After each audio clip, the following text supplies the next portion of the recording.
Just coming in to say hello.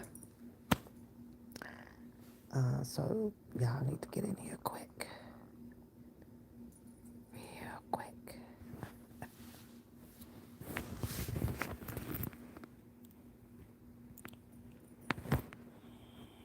I came on to side to you. And you. Hi, servant. Hi. How y'all doing? How are you? How are you? So, let me turn the light on for a second. Let's turn the light on for a second. How y'all doing? How you doing?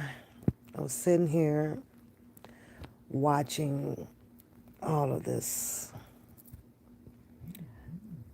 Carmelo and Austin situation and the people that were down in Colon, Texas. Never heard of it.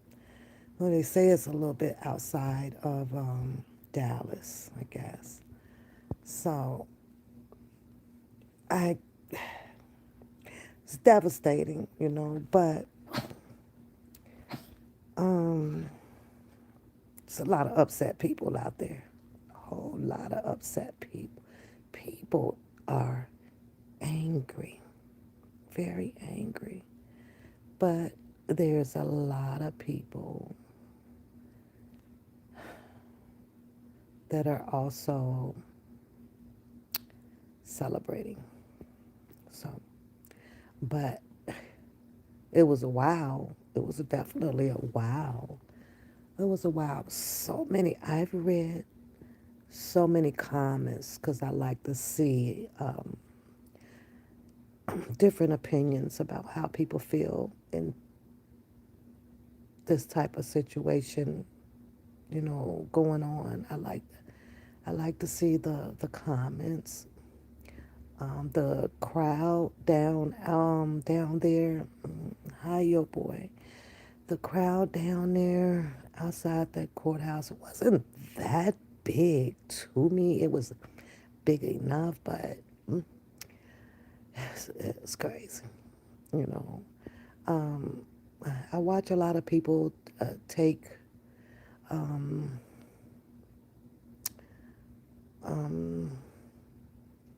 situations like this so personal, and I understand it. I do, but yeah, I was sad. I heard that what you say. I meant make y'all make chat blow up. Go get them to blow it up, yo boy. I could laugh with y'all for a minute tonight, just for a second, cause I am a little tired. I'm a little tired, but did you watch the case, yo boy? Well, did you watch the media, the main news, come out and do their reportings on everything that was happening in the case? Did you watch it? Did you listen to it?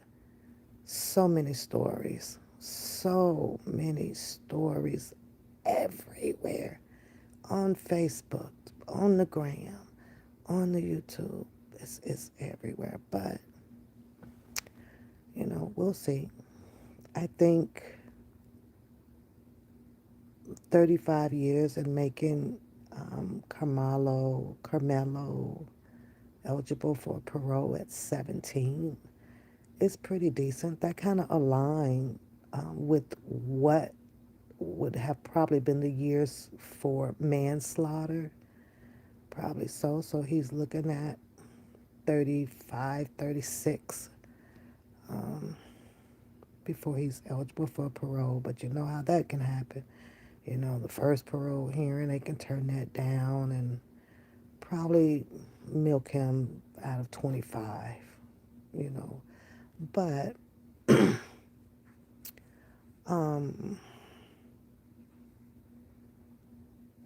I think that well, thank you, Damon. Thank you. I think that his own admission saying that this was not alleged, I did it, to me is, put it the case for him in a difficult position to try to win a God, is late. I'm old. I prayed for it. Look at Damon. Damon, you setting it off, ain't you? Wow, get down, Damon. I like you. I like that star up there. But for the case to be vacated and for him to go free, he did an admission, you guys. He said it's not alleged. I did it. So trying, in my opinion, trying to try that in court on in a defensive mode, it's very, very difficult. It's very difficult. Um, I just had, one where I work at, and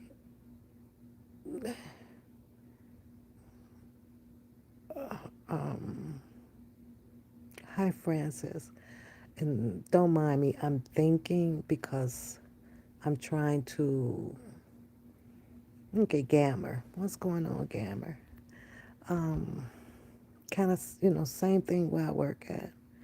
And you're sitting there and you have an admission, and um, the prosecutors have this submission, you know, um, docket is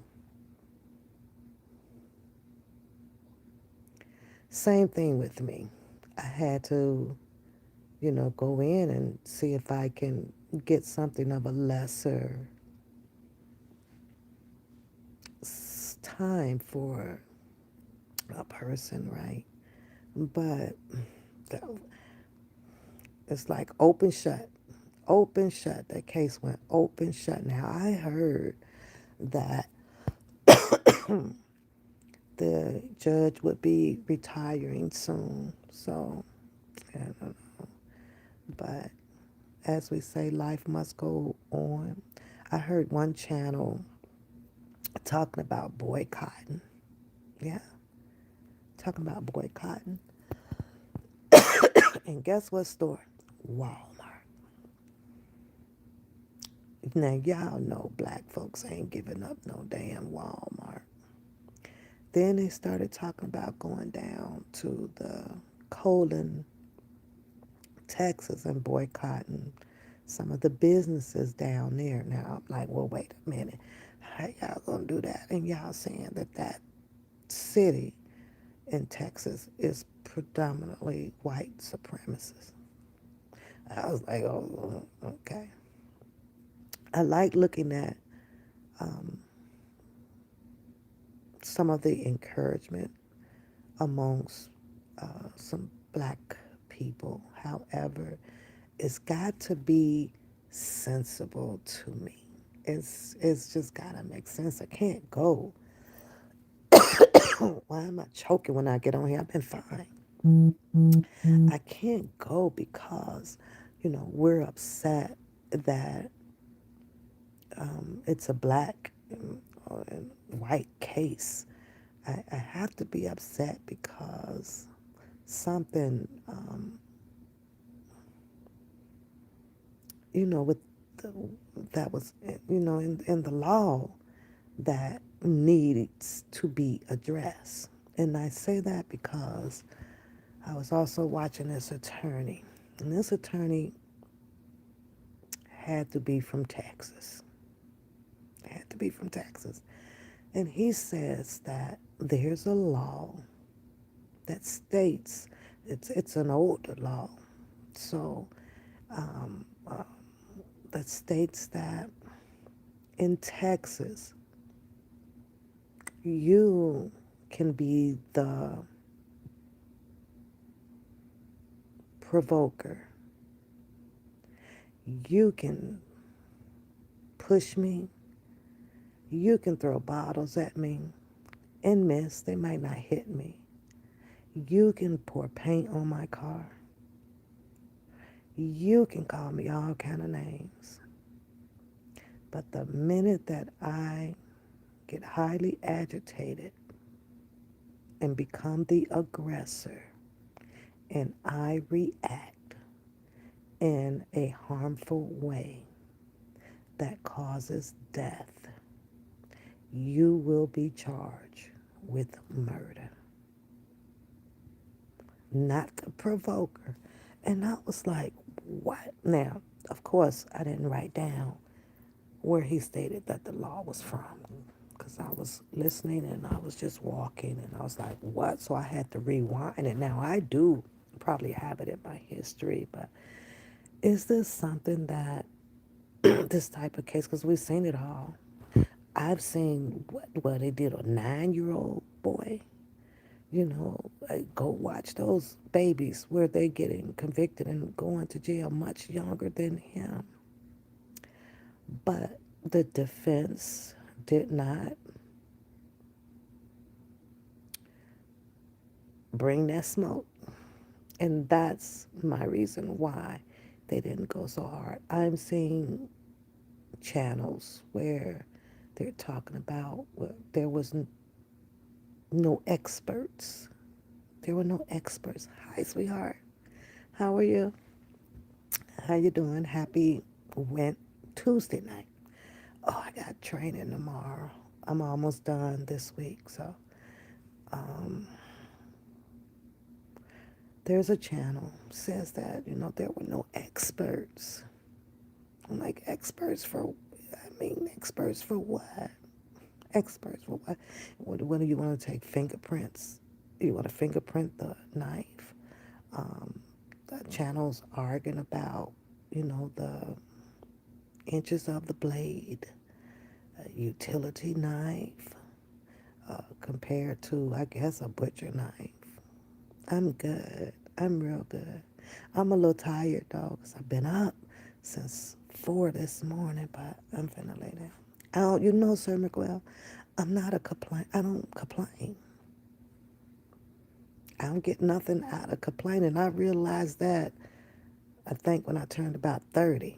And then once I've changed my ways from complaining about and now fair game, I may say I'm tired, but that's just my expression. However, I don't care how tired I am.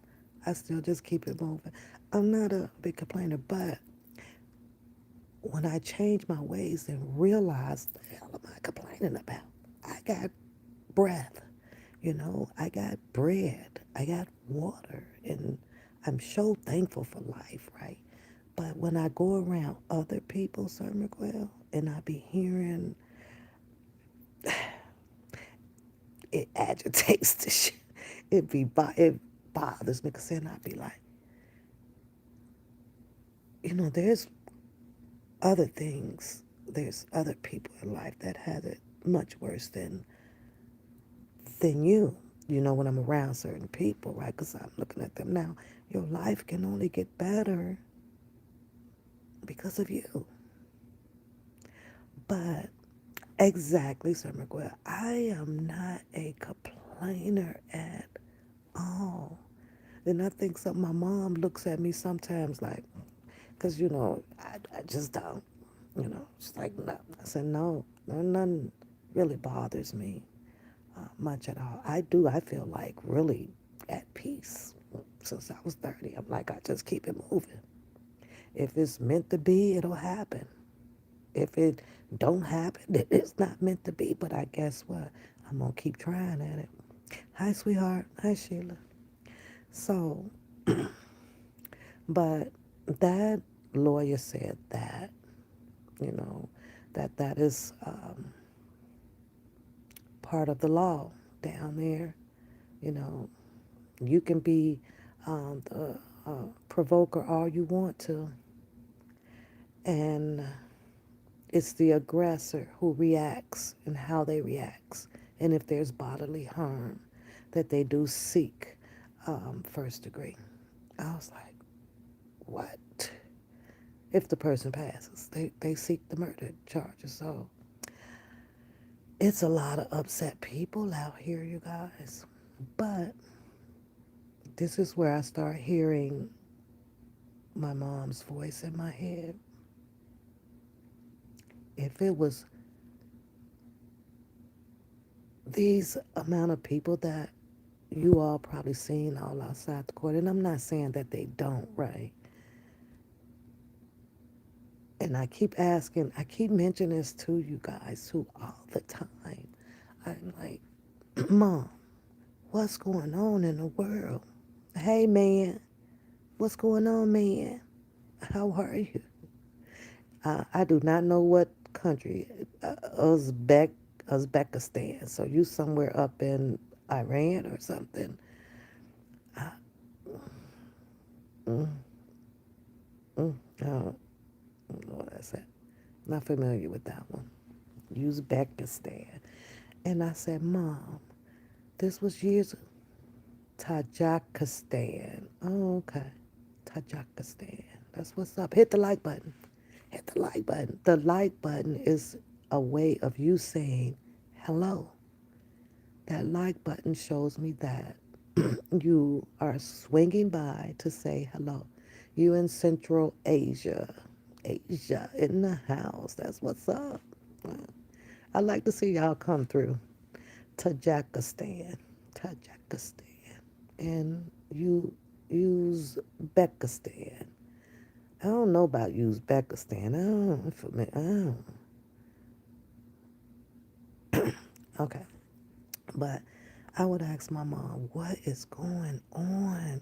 This was years ago when I started to see the change.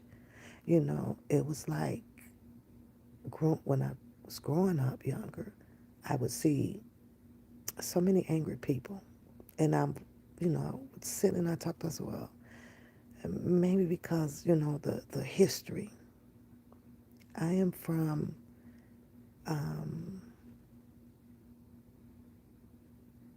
Illinois. You probably never heard of it. I'm from Wisconsin. Wisconsin. I am up in the cheese state. I'm in the cheese state.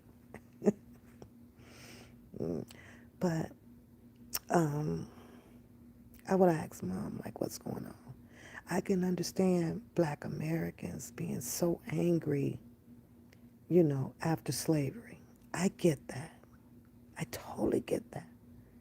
But then as I got older, I kind of saw it tamper down a little bit. It's like, okay, it's a little bit better.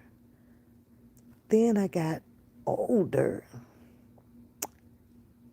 I am in the U.S. U.S. I'm in United States America. USA.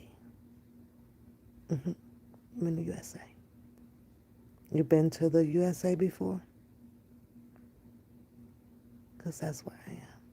Have you been in the States before? And as I got older, I started seeing what I used to see when I was little. And it just kept getting worse. And I noticed that the churches were getting more emptier and more emptier. And I guess I get that. You're for Trump? Okay, you could be for Trump. I don't care. Doesn't affect me. Be for Trump. Did you see that picture they posted of Trump on, I don't know if it was TikTok, and he was out golfing. So they say Trump has golfed over 200 and I think it was about 237 days out the year. I was like, you see that picture of Trump where they be putting him in the heels and stuff and the wigs and he be walking and switching. I be laughing my ass off. They be tearing Trump up since Trump came out and did, what he did to Obama as a meme, right? So they be getting him back.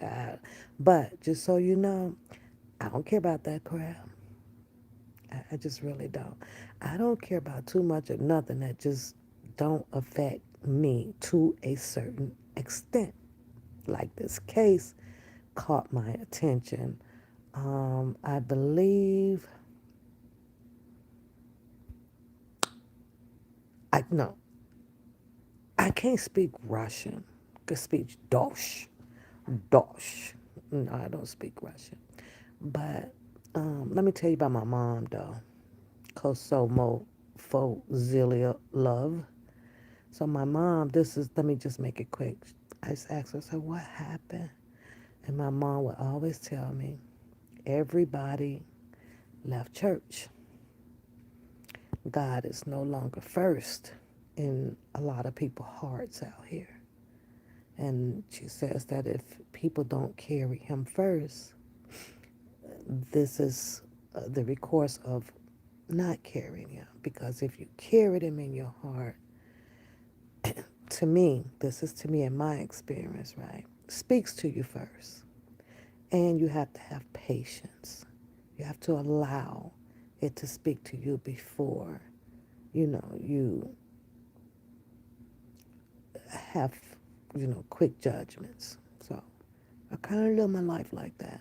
Unless, I'm not obeying the law. Then that part of that sinner crap comes out, but then I have to pray on that. But um, I just popped on to say hello, pretty much. See how y'all was doing. I know everybody had their ears glued to this case. It was viral. I mean, everywhere. You literally couldn't see nothing on your phones or your computers because the algorithm just drowned it. So it's like, oh, I'll wait till that kind of die down a little bit because that's where everybody mind is at or their heart was placed to be, and to wait for the results of that case. Devastating, but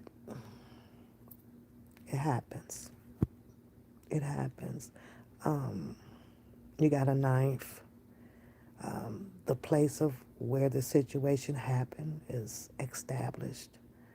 Um, People are upset that the defense rest very quickly on this without challenging the prosecutors the way they wanted to be challenged. They were upset about the defense didn't bring in enough witnesses, but the majority of the witnesses that did take the stand, including some that was from the defense, you know, um, swayed in the favor of the prosecutors by saying that they didn't find Austin as a threat. Did he poke him or shove him a little bit? A lot of them would say, yeah. Now, that one character that got up there named Eddie, now, they did get Eddie. They got Eddie good because Eddie was, we ain't no friends, not like that. And, yeah, I hung out with him talking about Karmelo. And, yeah, I did this with him. And then they went and got a bunch of pictures and stuff to prove that there was some type of friendship thing going on. But, however, I think Eddie found that very intruding on his behalf. And all of a sudden, this shit, Eddie was like, I'm gonna testify now for favor of the prosecutors. That's crazy. I did hear the transcript. I did hear the transcript. I sat through listening through the whole entire transcript actually the other day. It was quite interesting. So, but um, having witnesses on the stand, I guess, would have helped to talk about the character of Carmelo. But the prosecutors wasn't going to cross-examine too much about his character. They were going, well, not too much, but a little bit. They were going to tap into his mental. They were going to break down every single detail that they wanted the juror to hear, such as what time did you get to the park? Who did you arrive with? Which direction did you go to when it started to rain? Why did you not go over to the other tents? Why did you go over there? But they ask him all kind of questions. Had they, put him up there, Karmelo on that stand, they were gonna ask him, well, what color was your uniform, or what were you wearing, and what were you doing? They were gonna ask you all this. Hello, hi guys, hi Harlem. They were gonna ask it. What time is it? It's 5 minutes. You know, um, a lot of people wanted to see Austin on the stand. Austin was just gonna get up there and say, you know, what he stabbed my brother. So yeah, it was kind of a open close case, but I don't know. Like I say, Hunter. Yeah, they weren't gonna put Hunter um, on the stand. It wasn't too much that did the. Well, I guess the defense could have came back and asked Hunter, where was he located, um, or ask him what exactly did you guys say to Carmela, or were there a group of guys surrounding Carmela? Yeah, they can ask those type of questions, but it still wasn't going to eliminate that there was a stabbing. Would they have been able to establish um, that there was some bullying going on? Yeah. However, they was not going to leave out the intent. They just wasn't. So you are a track mom. Is that how the tents actually work? It's different up here. I said that at first because all of the track meets that I went to, Harlem, all those kids socialized. That's how I knew, I'm going to use the word upbringing, right? Was perfect. It wasn't no because that tent was up and that tent was up and that tent was up. You know why? Because these kids are out on this field all day. Most of them are in the schools together, so they become associates and friends that way. Some will leave one school, go, the football game is at the other school, so they get to know them all that way. So when I'm out on the track field all these years, baby, please, I see them kids everywhere. The boyfriend got a girlfriend that's running, and she over under the tent. He going over there. They lay back listening to music, all over there. So I did not understand. That I did disagree with, because I just saw segregation. If that's appropriate to use, right? You mean to tell me that just because there's a track school that all of the kids are out there separated like that? The kids go everywhere. They out kicking it with, because they know each other from different schools, from the parties, from everywhere. They know each other. So it just was weird. I felt that too. Absolutely. I do too. But what was the argument? One of the arguments was that a coach or somebody put him in charge to oversee the tent. Put him in charge. You know? And you feel like that, and then there's hundreds of other people feel like that. Once Austin says leave 15 damn times, that he should have just got up and left. You see, so it's like, you know, you know, at this point, after listening to them give him 35 years, I'm like, I'm on the side with the heck. I wish he would have just got up and left and threw up the middle finger to them. Like, fuck y'all. I ain't got to be here. I wish that would have happened, especially when, someone, I think there was a testimony or the, the argument was in self defense that he had some boys surrounding him, you know. And if these boys are looking gigantically over you, it's almost like just, you know what, y'all can have this. Y'all can have this. So as far as the tents and he didn't belong over here, didn't belong over here, aren't we all together? That right there, Harlem, showed me that there was, um, um, segregation going on. What do you mean we not all together? We go to the parties and stuff together. Should have been okay for me to come over here to get out the rain. The Austin and the crew, they could have easily, if they keep saying that it's a storm coming through and the people were waiting for it to pass, why did they not be inviting? Come on over here, brother, get up out this rain. Have a seat. Why were they not inviting? That there right that there shows me, I don't want to say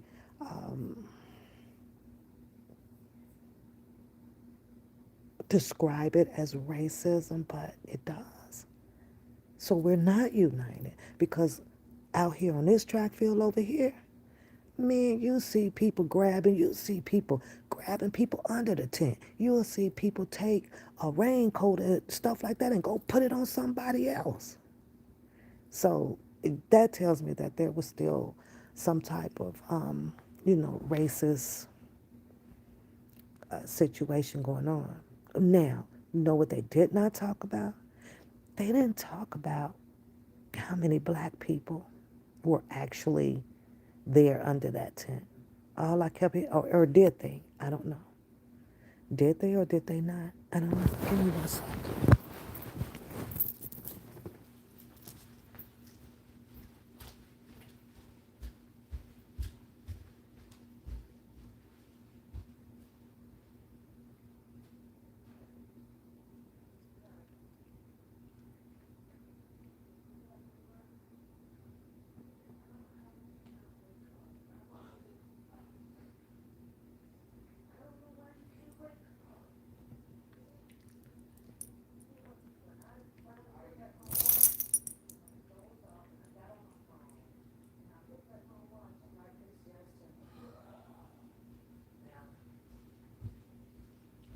Guess I have to wake you up at 9.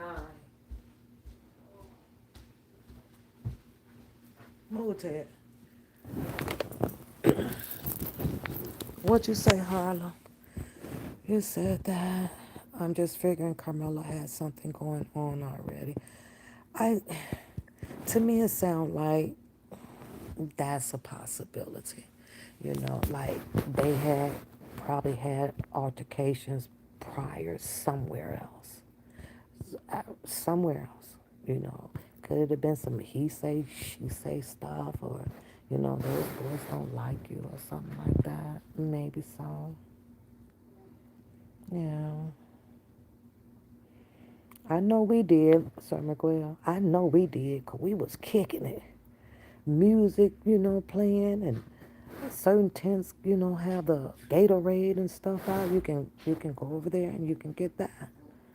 So this was a very uninviting pack of crew over there. Never seen that. Nobody's talking anything about that. Why wasn't they? Why didn't they just get? Why didn't he not just get invited? When they came in and started saying, "Well, he just came over there and just sat down." Then they say to get out the rain because there was a storm coming through. Why wouldn't those boys say, come on in here out this rain? We waiting for the rain to pass by, yeah. Or, or we can say also about Carmelo, hey, it's raining out here. I need to chill just for a minute. Because they said that they didn't have a tent or something. So, it's just crazy. It's really crazy. But they didn't talk about, everybody wanted to hear that one question, like you asked Harlem. Why was he carrying a knife around? That's a difficult a question to answer. Could have been a magnitude of reasons. Could have been he, always carry one walking to the store, or his life was already threatened prior to this. So he felt safe walking with it. Did he remember it? Well, they argue that, because they made it. A lot of media people kept saying that when Austin says that you got to get up out of here, he had already stuck his hand down in the backpack. So they made it appear that, that's what the premeditated. Make me. Then his hand went down in his backpack. And then when I guess Austin started to get a little closer or whatever, he stood up. They said it was like not even a 2-minute argument. Austin Pope, he stood up, pulled the knife, stabbed. Yeah. Does he know? Did you think that he's thinking about where his aim was to pierce his heart? No, I don't think so. He just went right in his chest. So, but I do believe that something else had to gone down between these group of people, because they were not inviting, they were provoking. He did go somewhere where, they did not want him to be there.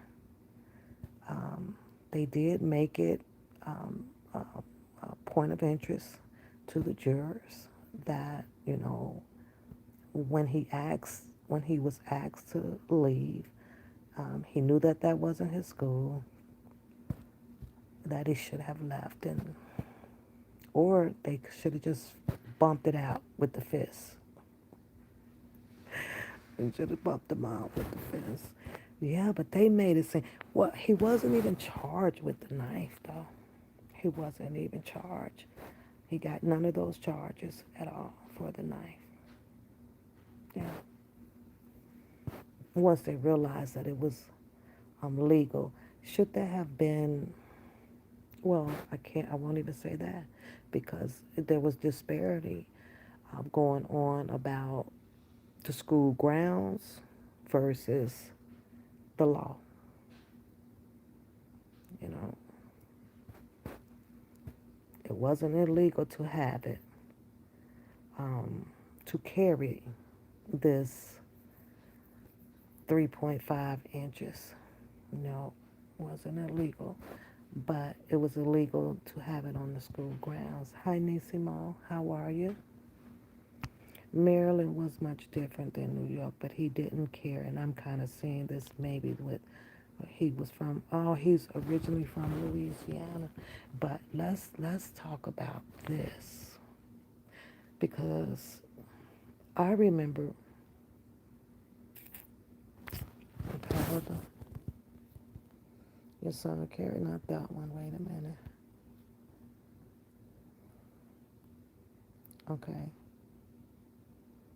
See, to me, different cultures, different environments. Yeah, different laws too. Different laws, girl. Maryland was much different. So he was born and raised in New York, but moved to Maryland at 15. So I kind of understand. I mean, he never used it, but carried it. Well, it's a stand your ground law for who, Nisimo? Because it sure didn't work for. Well, he didn't. They didn't argue stand your ground. They argued self defense, and maybe they should have used that term, stand your ground. Maybe they should have used that because I'm pretty sure that there are different laws that will fall up underneath the stand your ground law. Maybe that, but they use self-defense. You think the lawyer was trash? You do. What was he to argue though? How much can you argue on a case where your client put an admission in that it is not alleged? I did that. Argue it. I'm your client. And I just told the police officer, this ain't alleged. I did that. And you know how they painted that language that he says as the aggressor. He wasn't remorseful. This is what they're arguing. He had a shisty tone about it. They played the recording off of the police cam. And the prosecutors argued, telling the juror, listen, there's no remorse. He's not crying. It wasn't until then when he asked the police officer, is he going to be okay? That's the defense argument. They tried to show that he was remorseful for it. The prosecutor says, no, no. The attorney didn't do a great job. I'm still asking you guys, though, how was the defense, other than them trying to paint some remorse, um, sorrow, and things for Karmelo, how he admitted of doing it and a person died? Very critical. They ate that up. They ate it up. So the prosecutors ate that up. To you, I think I might have counted at close to 100 times hearing them saying that. They made that stick in those jurors' head. That's probably all they can remember by the time they left there to go deliberate. He admitted it. I bet you they set up in there. He admitted it. He said he did it. We can't let nobody walk away that admits to the killing to the death of someone. Mm-mm. No, they couldn't let him go. Not even for stand your ground or self-defense. Can't do it. And I know that we all like to find something that seems similar in action, right? Some similarities in the law, right?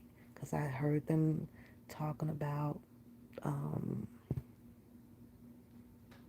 what was the guy that used to stand your ground with the hood on, with the hoodie thing on? Not written more. Not that young boy that went up there and shot with the AK, but this other guy, right? You know, everybody's trying to use that, but everybody's case is a little bit Zimmerman, exactly, right? And I get that. I followed that Zimmerman case too for a minute till I got aggravated with it. I was like, because they're gonna do what they want to do. Um, I guess I should say this correctly. They're gonna work the law into it. You know, we as black people will always look at it like the laws are not for us, and I get that. I truly get that. because it always seems like it's one of us, it's one of us. But they say that it's a lot of them that they just don't show and we don't get to see it. That's all. But I do think that it's a lot of them. You said the baby was under the tent and those guys come up to attack him and then they pushed him. Okay. And the defense tried to prove that. But I'm telling you that it was said that there's a law in Texas, and you're in Texas, that it was okay for Austin to be the provoker. However, it's when you become the aggressor and take actions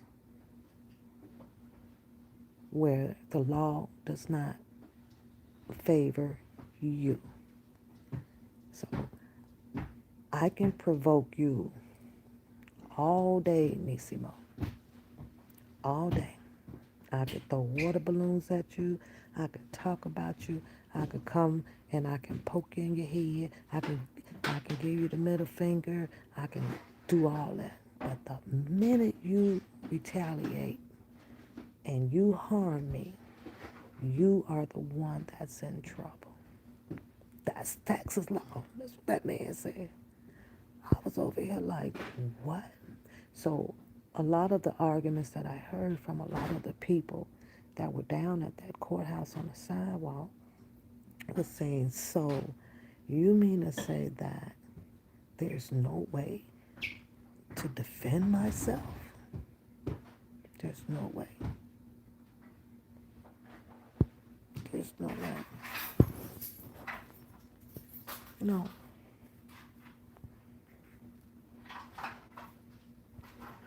And well, Harlem, that's facts though, because if that, well, other than them arguing about this blurred video where they couldn't show exactly what was what because the cameras are not put into place to video up underneath the tent. It was so far back. It's just for the football field or whatever, right? My first thought when I heard that was, then why are we using the video? Why are we using the video? And the defense argued that. It's like you can barely see anything. You don't know who's who. You don't know any of that. But they were allowed. The judge says, look, we're going to keep it. So they're showing a video that's not clear about anything, and the judge allowed it for them to talk the scenes out. So it was like they were doing like a role play. Well, over here with so and so, and over here and so and over here, but you couldn't see any of it, you know. So it's a lot. And these channels have been going back and forth on it with some of the questions that we have, and which is one of with the Austin side of the argument. Everybody wants to know, why did he bring a knife to this track meet? And then on the Karmelo side of the people that is supporting, they want to know, why did allegedly these boys were surrounding him and Austin poking at him? Why did, so no answers.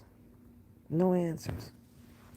And the defense definitely tried to argue that this was a bullying tactic.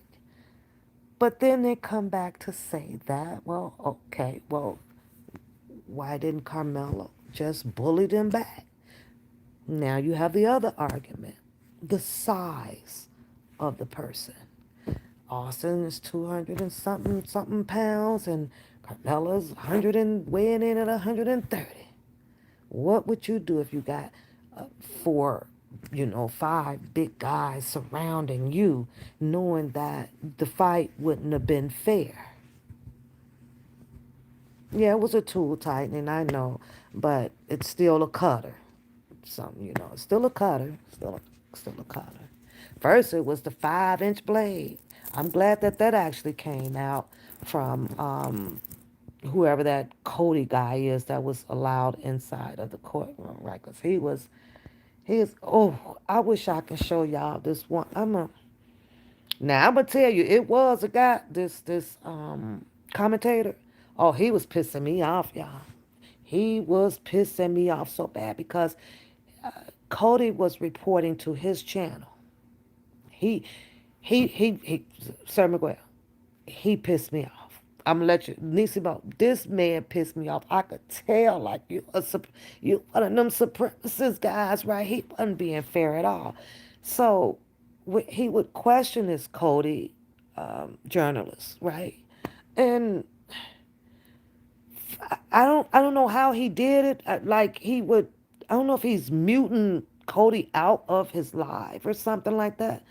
But then he would come back and say something indifferent of what Cody was reporting to make it appear as if Cody was reporting bias. And I was, kind of like how you hear, I ain't gonna go there. But he was like, that ain't what that man said. And y'all know, y'all hear me say that quite a bit, right? Like, that is not what he said. That is not what he said. Oh, they got a picture of the judge. Oh, wait a minute. My bad. Here go my other phone right here. You always hit this other phone for some reason. And I'm like, I'm hardly ever on this phone. Okay. Let me see the picture of him. They say he's retiring. He will, and so now you have you have these arguments going on out here about, oh, this is he's up for re-election, and of course it's political season, everybody's and I'm like, you know what, I do need just a little bit of that explained to me. Every time a situation like this occur, is it me or coincidental that there is an election or something about to go on? Because I'm always hearing that every time something like this happens. And if it's a judge, so it's, oh, they up for re-election. And I get it that politics plays a lot because this is how some of these people stay into office, right? By, I call them collective bias bargaining, okay? It's like they gonna all work together because they all still want a job, right? And so, also, it's not the judge. A lawyer from Texas knows him, and she said it's not him. Come on, phone. I don't even know why I gotta get another phone, y'all. Well, I don't need another phone, but this phone here is getting on my nerves. Maybe because I wasn't tapping it good enough. But sometimes they're in placement of law enforcement. They need to be law power. It's force versus power. You shouldn't have to force people to do that. So a lot of times a police officer is sitting there, they're being forced to do this and forced to do that block, and then they force somebody into something and force something. We have to release the love throughout the entire country and give opportunities. A lot of times it's just the overall lack of reparations that we, at any given point, we say, oh, this is racist, this is racist, this is racist, this is racist. So we don't have the reparations, but we Okay, have the I have to listen to him a little bit later. I am not a big fan of him. I place him in a category of I don't know if you saw the cancel court, and they did Mr. West, okay. And a lot of it I agree with them on the cancer court about, right? And I get it, Nisimo, where we grow up and want to take certain positions in life. But baby, if I listen to everybody that wants to preach and sound like they done been in a choir, I just can't do it. I'm that believer of you can't believe everything that you hear.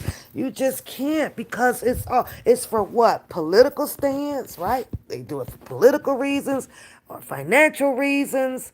And it's just I just cannot. I had to listen to I'm trying to get comfortable now because y'all got me sitting up with y'all for a few more minutes if that's okay with you guys. So, but I don't know. I'm just not a big fan of listening to everybody speak this 600 years freaking language. It's like, I don't know.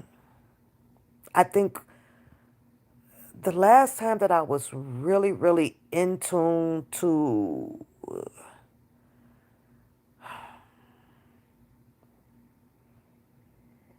the world and listening to this type of stuff was when they did the Million Man March.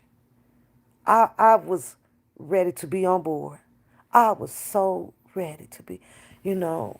After that, I don't know what happened. I didn't see the unity anymore. I just saw nothing but division.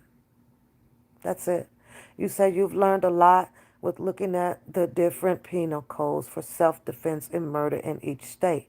So, Sir Miguel, do you consider, would you say that that was the right defense for him? You think that his attorney should have went in with the self-defense argument?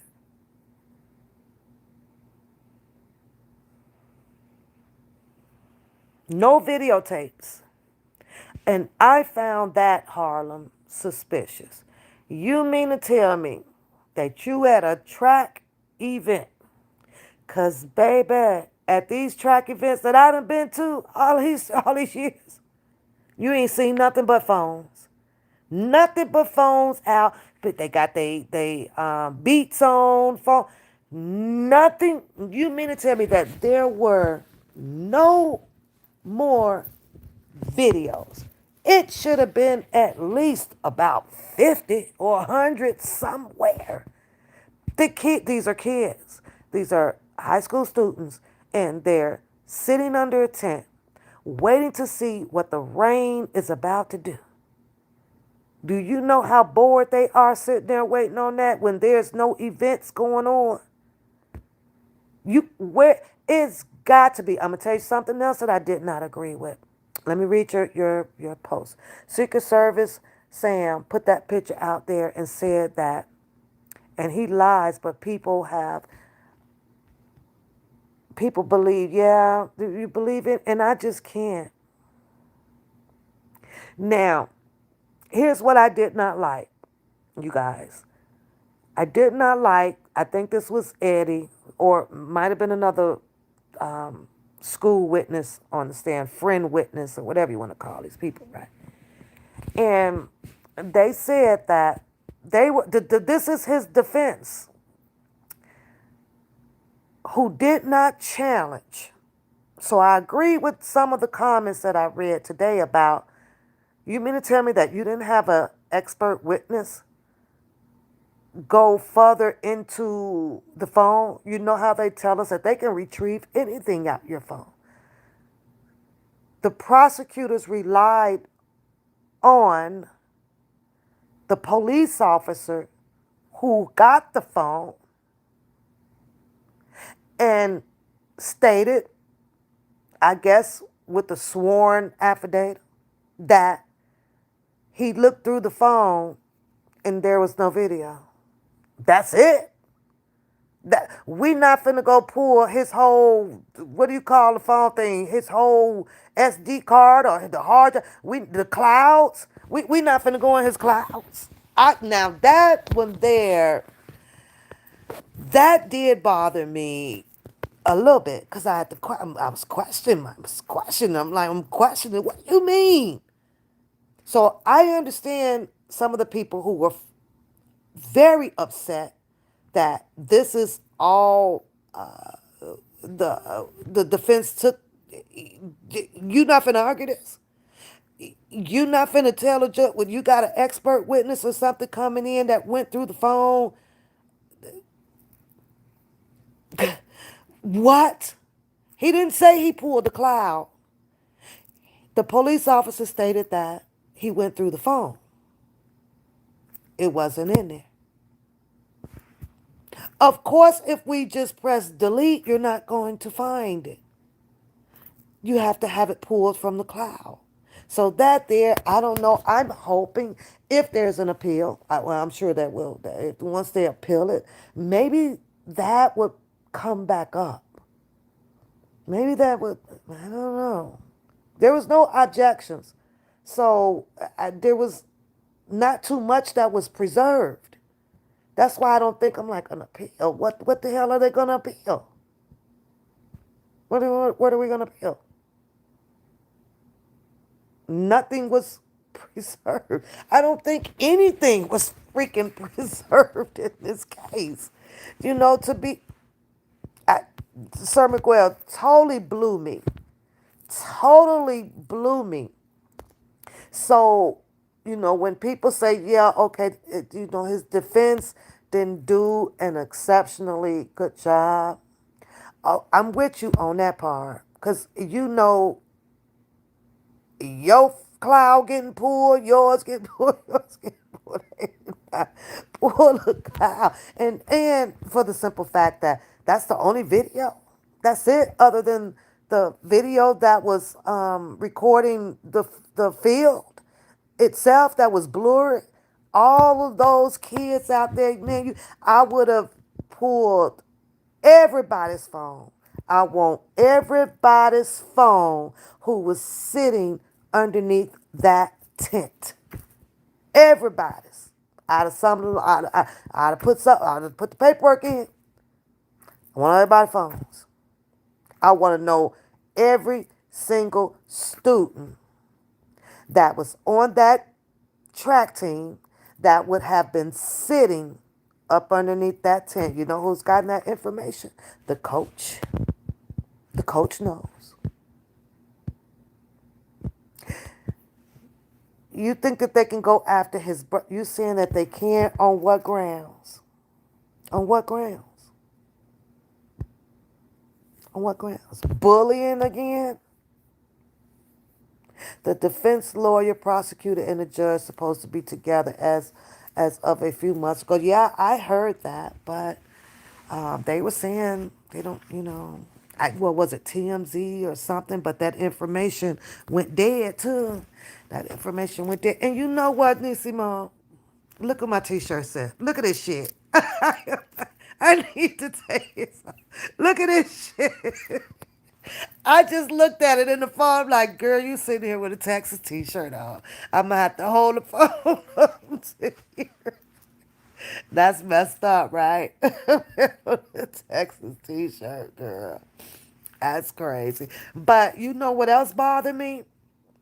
And this is about both sets of parents, right? They so much Harlem. And you know what they had you doing? Exactly. And I hate to say it, the media kept saying it over and over and over. All of this false information is being put out here, and guess what it does? We click on a lie, so that's a view. Hitting the like button, that's another view. Puts them in the algorithm, and imagine all of these people, especially the bigger channels, right? How much money they making off of this shit. How much money they made off of everybody winning this one. When I say everybody winning this one, I don't know if you guys remember, because I remember when this incident happened. I watched it at work. Then I watched the dad come on, Austin dad. In case y'all haven't noticed, when you're looking at the pictures that they're putting up now, when they're out speaking, I mean, I guess that's the DA out speaking on their behalf because they just now leaving the court, and his brother is the twin brother is out there now. You don't see that dad in that picture, do you? A lot of information came out about their family, a lot, which I knew because I saw it. I was watching it when the mom, Austin's mom, came on and was talking about the whole divorce. I was listening when Austin's mom came on. I think they asked, about their family situation, and the information came out about how Austin and the brother, right, beat up the dad. It was so much family tragedy going on in the what is it, Metcalf's family than it was with the Anthony's, right? So you have never cared for anything near or around Dallas. I always thought that it was a prejudiced part of Texas. Well, baby, they say that calling is spectacular, girl. They say it's clean as a whistle. It's so beautiful. That album is this is the white media out there. They was talking about how clean and nice it was. Right. So, hey, beauty. You say they should be able to appeal under the Batson challenge. I gotta look. I don't know what that is, so I gotta look it up. I do not know what the bat. I ain't law now. You gotta tell me what the Batson. What's the Batson? I gotta look that up. It's a language that I do not use. So, but I watched all of this, right? I just didn't realize a whole year had done went by. I'm like, oh my God, so here it comes back up, it's going viral, they back into court. But listen, y'all. So when I was watching them on the news when this first happened, they both sides had started a GoFundMe. The dad had a separate one from the mom. The dad had been raised close to $500,000. The mom ended up raising, well, not raising, let me say, was giving donations up to 100, like 150,000, 160,000, right? And then you had the Anthony's, who also got a substantial amount of money, right? They ended up with this 8-bedroom home and all the cars, and Karmelo got a new car, and so I was watching that. I was watching that. I was like, oh, okay. First thing I said to myself was, "Oh, we're talking about the Karmelo and Austin situation, the courts, what happened today, just for a little bit." But all all of them got money. All of them got money around the board. All of them. Now, I'm thinking that a lot of people out here who may have followed it from the beginning when the incident occurred, right? And they came in setting his bond at $1 million. Then after, going back and forth of negotiating, okay, well, that's too high. The parents ain't going to be able to come up with it, whatever. And so then the judge came back and reduced it down. If y'all remember, he stated the reason why he reduced that. He reduced Anthony, I was going to say boy, he reduced Anthony's bond down to 250,000. They came back and they said, okay, 750. They were going back and forth on his bond.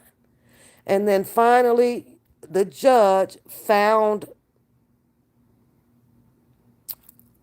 I guess, great reasons, probable cause to look. No, and they dropped his bond down to 250,000. So they came up with the 25,000 to bond him out. Sure did. Sure did. I watched all of that. Now I'm thinking, well, I get that they have to go through trial, right? And they have to argue all of this based on all of the evidence being presented to them, right? Okay, I get that. But I'm like, well, okay, nah, let me take that back. I get it. I can see why the judge dropped it down that far because all of the evidence or whatever probably, wasn't introduced or he hadn't seen enough or whatever to keep that bond at $1 million. But that that is what the charge was. He was charged with the murder of Austin. But yet then he dropped that boy's bond down. But he got 35 years. Yep, yep, yes. Well, it's crazy. But yeah, 35. You said the crazy little white girl, Mackenzie, got 15 for life for a premeditated murder of two people eligible for parole. Yeah, different juror though, right? See, we have to look at that. We're looking at different jurors. You also looking at what the judge gave them to deliberate on. And if I'm not mistaken, I could have sworn I heard one of those attorneys who was reporting from inside of the court to her partner on the outside of the courts through the media. And I believe she stated that the judge says that this is what you will find him guilty on. Now, what does that remind y'all of? What does that remind you of? You will find him guilty on. That's so. And oh my God, I watched so much of it. I was like, what? What? Oh, you ran across it today. I don't know how you just now run across it, girl. And stuff like that flood your hole. You must not been on your phone or you on social media because it flooded it up. Even on the Instagram. You said nobody thought about this the primary, and that's the same thing they did with George Floyd trial during the primary. Yeah, yes. So, oh girl, it was something else, beauty. And of course, as it get close to closing, the more intense it gets, right? Then you get a more vibration from the public out here, and it just viral, honey. It just really viral. I didn't even see this much attention when it first happened. You did not see all of these raised questions on social media when the situation first occurred, April 2nd, 2000 and what was it, 25. Yeah. So, guys, I was looking around. It's like, oh, what is this? But I watched it. I watched these parents all on it. I watched the one where the dad showed up at what was it, a news hearing, or it was a news hearing, and they was talking to the news, and Austin, hey Tiff, Austin, not Austin, Carmela family didn't want him there. They was just through. They. I'm not gonna say that they were mean to him. They just didn't want him there. They didn't want him there. Yeah, just for a little bit, Tiff. We just kind of just all over the place with whatever you want to put in the chat. That's all.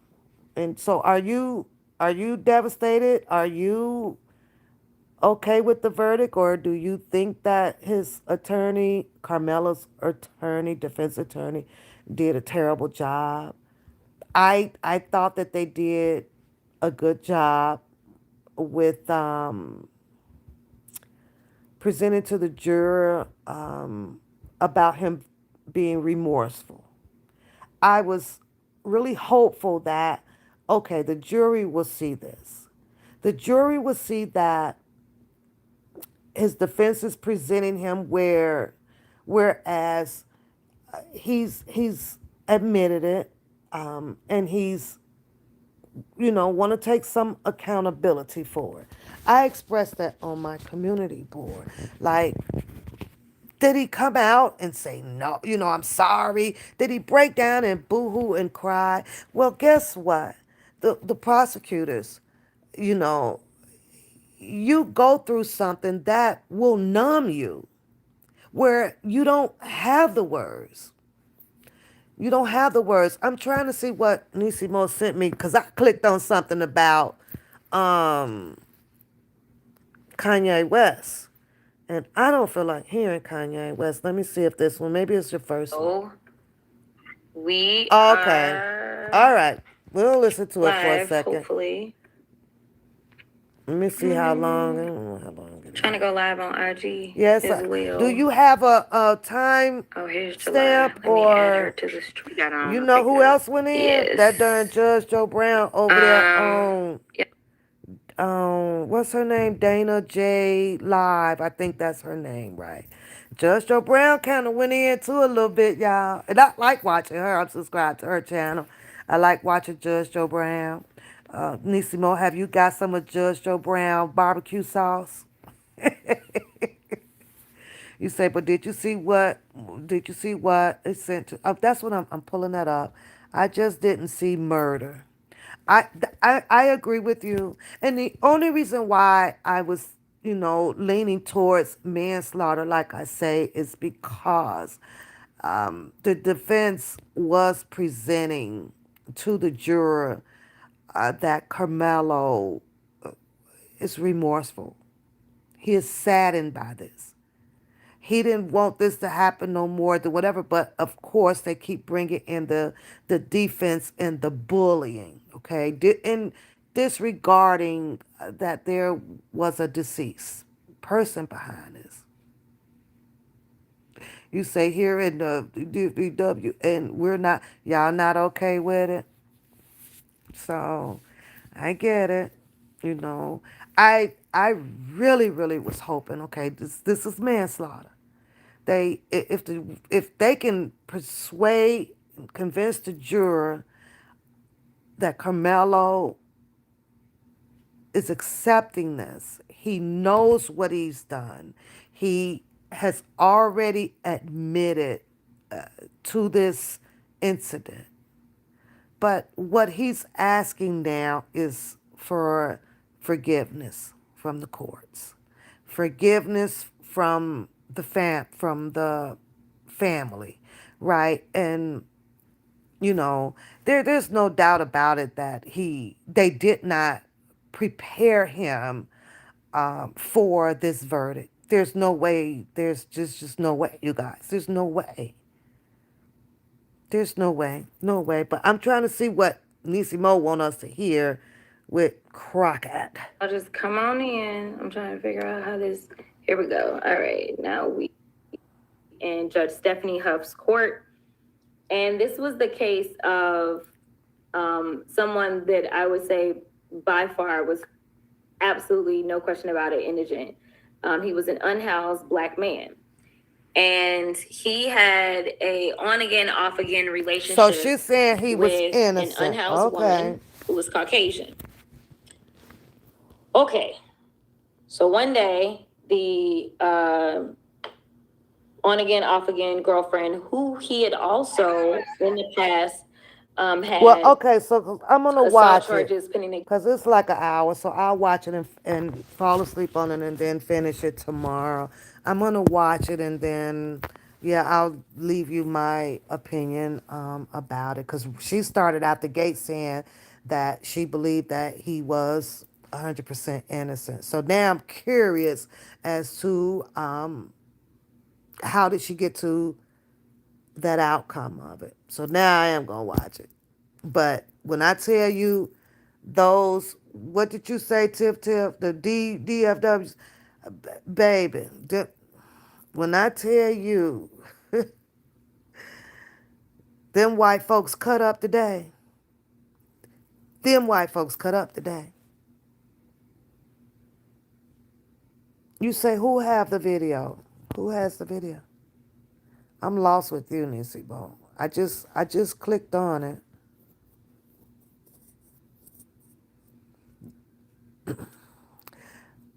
I had to go back. You right. I need to look up that code too. The Batson's Challenge is legal obligations raised during jury selections, improperly using preemptory challenge to exclude potential juror based on race, gender, etc.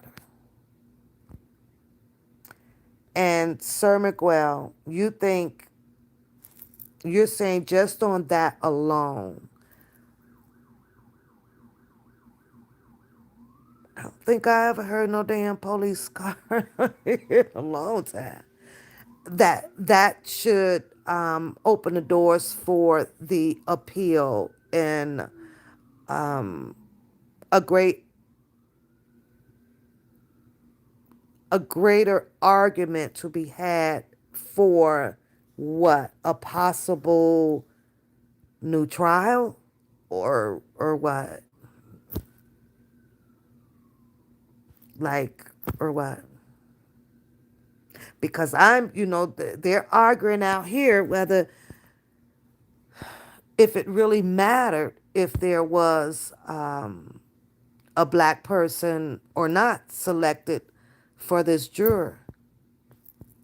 You think that it would have made how much of a difference, Sir Miguel, to have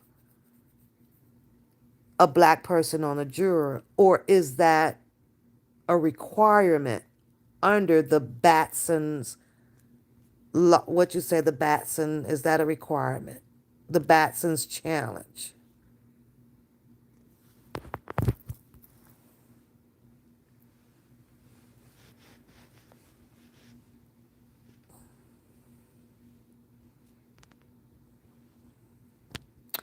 Jasmine Crockett has the video, but she's not going to show it because she's about to fight for Karmelo. Oh, okay. Okay. Oh, well, I'm going to watch that. I'm going to watch it. You say, yeah, they did. They was going to go out there today to support Nick because they were showing out her butt and the Panthers had her covered. They sure did. I watched it. I watched it. She was hurt. She was really hurt. Um, she was hurt. You know, I watched actually the transcript. It's on the live about the lady Sarah that she was talking about. I was listening to that read through that other, I don't know her name, Shapika or something like that. But I listened to the transcript. She was reading the transcript. You say, but Pap, the three black jurors that they let go were educators, correct? So I would think that they could better understand the situation. I can see that. I can see that. Okay, Sir Miguel answered me. So he's saying that can possibly bring a new trial along with other issues the lawyers feel necessary to bring.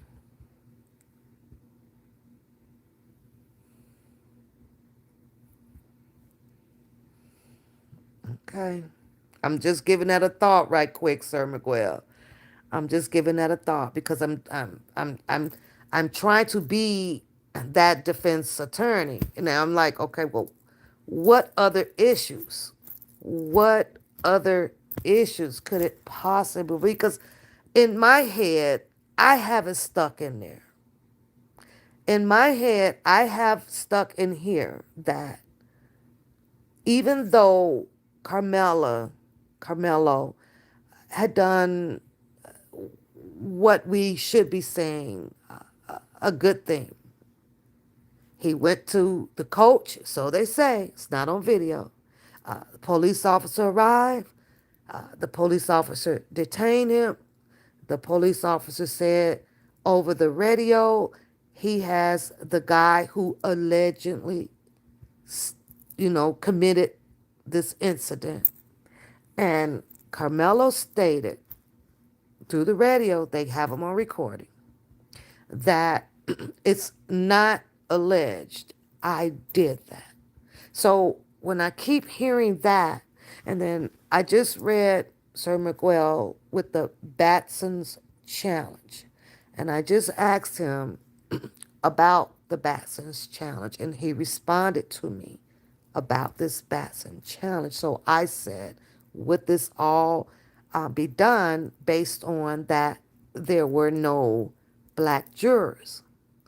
Is that a requirement within the law that there must be a diversified juror with this race, this race, this race, this race? I don't know. Sometimes I have to look it up because I don't know, right?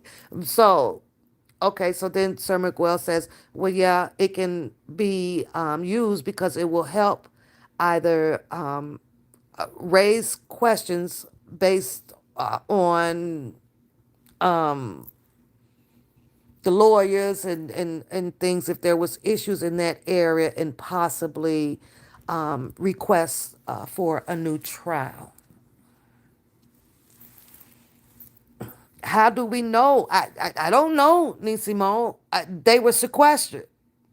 How can we argue that?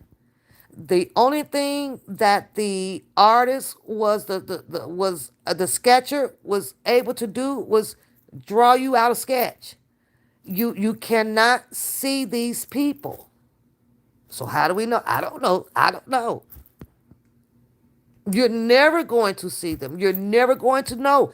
Just like with R. Kelly's case. You guys never saw the juror, Nisimo, in R. Kelly's case. Never saw him. So how, I don't know, how can we even make that an argument right now? It was not a juror of his peers. I don't know. Because right now, the only thing that we do know for a fact about it is how many men there were, and this Asian woman that they talk about, and this, what was it, another lady, and then they said three white ladies. The media did tell us that. They told us nothing about what would describe them as a peer or not. So, I don't know. Who going to jail? Where you? Harlem, according to Jasmine Crockett, the real video was never shown to the juror. What real video? And if it was never shown to the juror, Nisimo, then why in the heck did Carmelo's defense team have the videos to show? Or did he? And the judge rejected it. Which one? Which one is it? Which one is it? Because if they didn't have this video, then the defense should have had something to also show to argue in contrary. This is the correct video. This is the video. No, nobody had it. Nobody had it. Because I know damn well I would have showed a video if I got it where my client is being pushed and bullied by 4, 5, 6, 7, football figure of guys. I'm not watching. I'm watching. You're so silly. No, we're watching the same thing. Nisimo came across a video with the Jasmine Crockett, right? And of course, like I just said, they done said it 1,000 times out here. People are coming out of everywhere. And the first thing you're going to do is click on it. It's a view. Then you're going to like it. Then you're going to share it. And all these people are making money off of this stuff. I think she's a little too late too, Tip Tip. I'm going to watch it. I promise, Nisimo, I'm going to watch this. But I'm also going to message you when I hear some bull crap in the game. And you know that. Like, man, no. But now I'm with Tip Tip. It's a little bit too late. What Sir McGraw say? Unfortunately, people think a juror of your peers means race. Your peer is actually Thank you, Sir McQuill. Thank you. So it is. And they put the darn jury there. You are not entitled to a jury that is based on age, race, gender. Not exactly. Exactly. So, but like I asked Nisi Mo, like Nisi Mo, you tell us what would be his peers. What would have been Carmelo peers? You want teenagers in there? Didn't say that they have to put a jury selection of teenagers. Should those two black Americans that were school teachers or so should have been considered, but I believe that they were asked if I think they said that they wouldn't is those the two ladies, Harlem, that said that they wouldn't have been able to send someone that young to jail, or is that the separate one? Because I know it's one of them that they were stating that her response to that question, and then the other question was where they eliminated one. I think the judge, who did this one, right? It was about some whole goddamn Iran and Israel shit going on. They wanted an answer to that. So they eliminated that person. Nisi is getting her, she's hearing some things through this Jasmine Crockett panel that she had. So she heard some things that, you know, had her develop some questions and stuff. But guess what? I have to be with Tiff Tiff on this one. It's a little bit too late for Jasmine Crockett to come out of the woodwork unless this whole Batson, I hope I'm saying it right, Sir McWell, challenge is addressed, since I'm now knowing what it is, and Carmelo gets his appeal, then maybe Jasmine Crockett is going to step up to the plate to be arguing his appeal. Maybe Jasmine Crockett will be arguing that. She did speak to the black race about going in for jury duty and learn how to play the game as they do.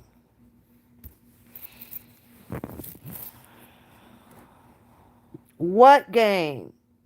What game is played, Nisimo? You talking about being coerced from a judge or the prosecutors? Learn how to beat them?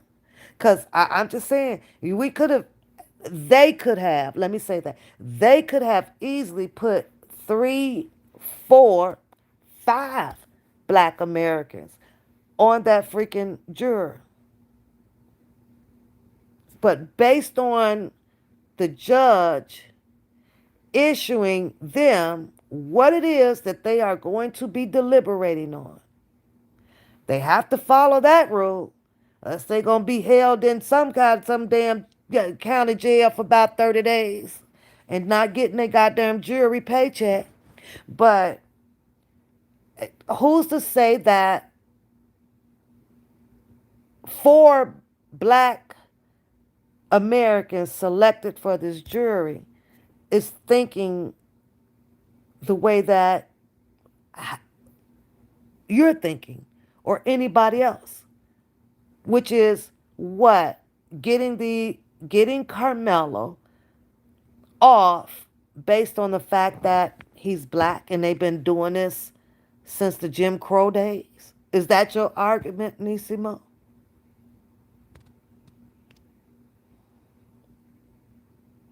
Is that is that your argument? Because I do believe that manslaughter would have been sufficient enough, all because he has an admission of doing this horrendous act. Outside of that, we can tap dance, square dance, twerk it out, do-si-do, all around with all of these other laws that's going on. That's fine and dandy. But it's going to be very difficult unless they can find something like Sir Miguel stated with the Batson Challenge. Hi, Jason. That the lawyers or anybody else misplaced a particular law that would require now for Karmelo to have a new trial. Same argument, somewhat, with R.Kelly, different people. Different people. The teacher will appear when the student is ready. Wait, I gotta go see. I want to see your question. Let me see your question.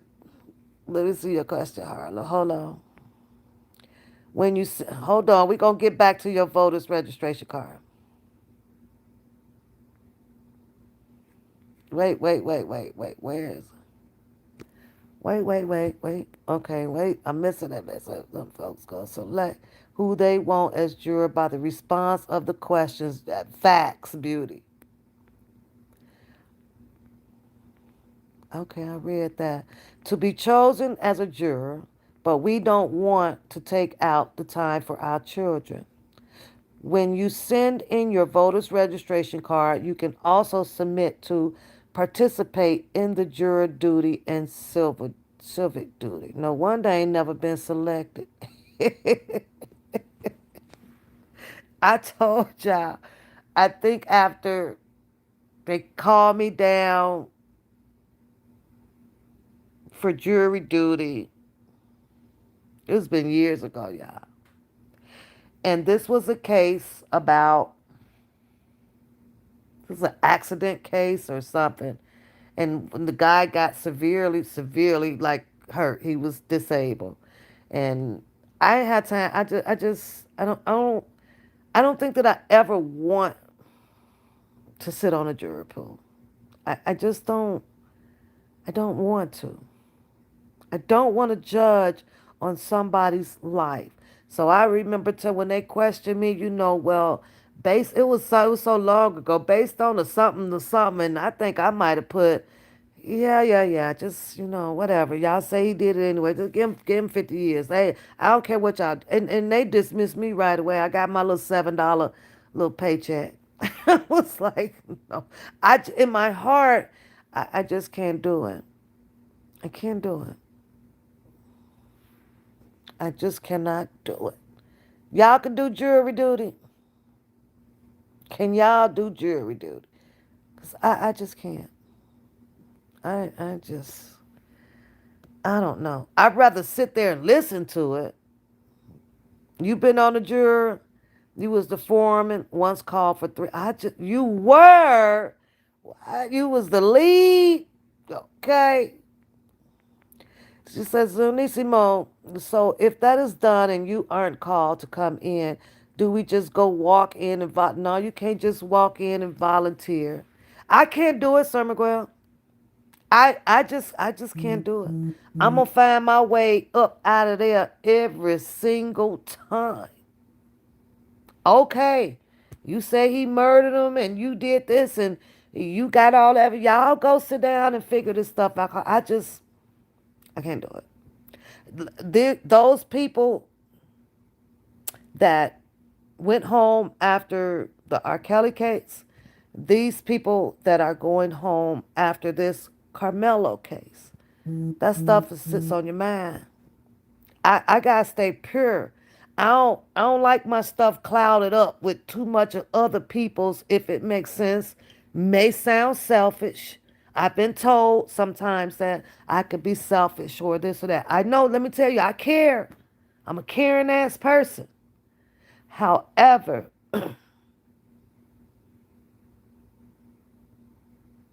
I gotta care about me. I want to be around a long time. As long as it's permitted under God's law.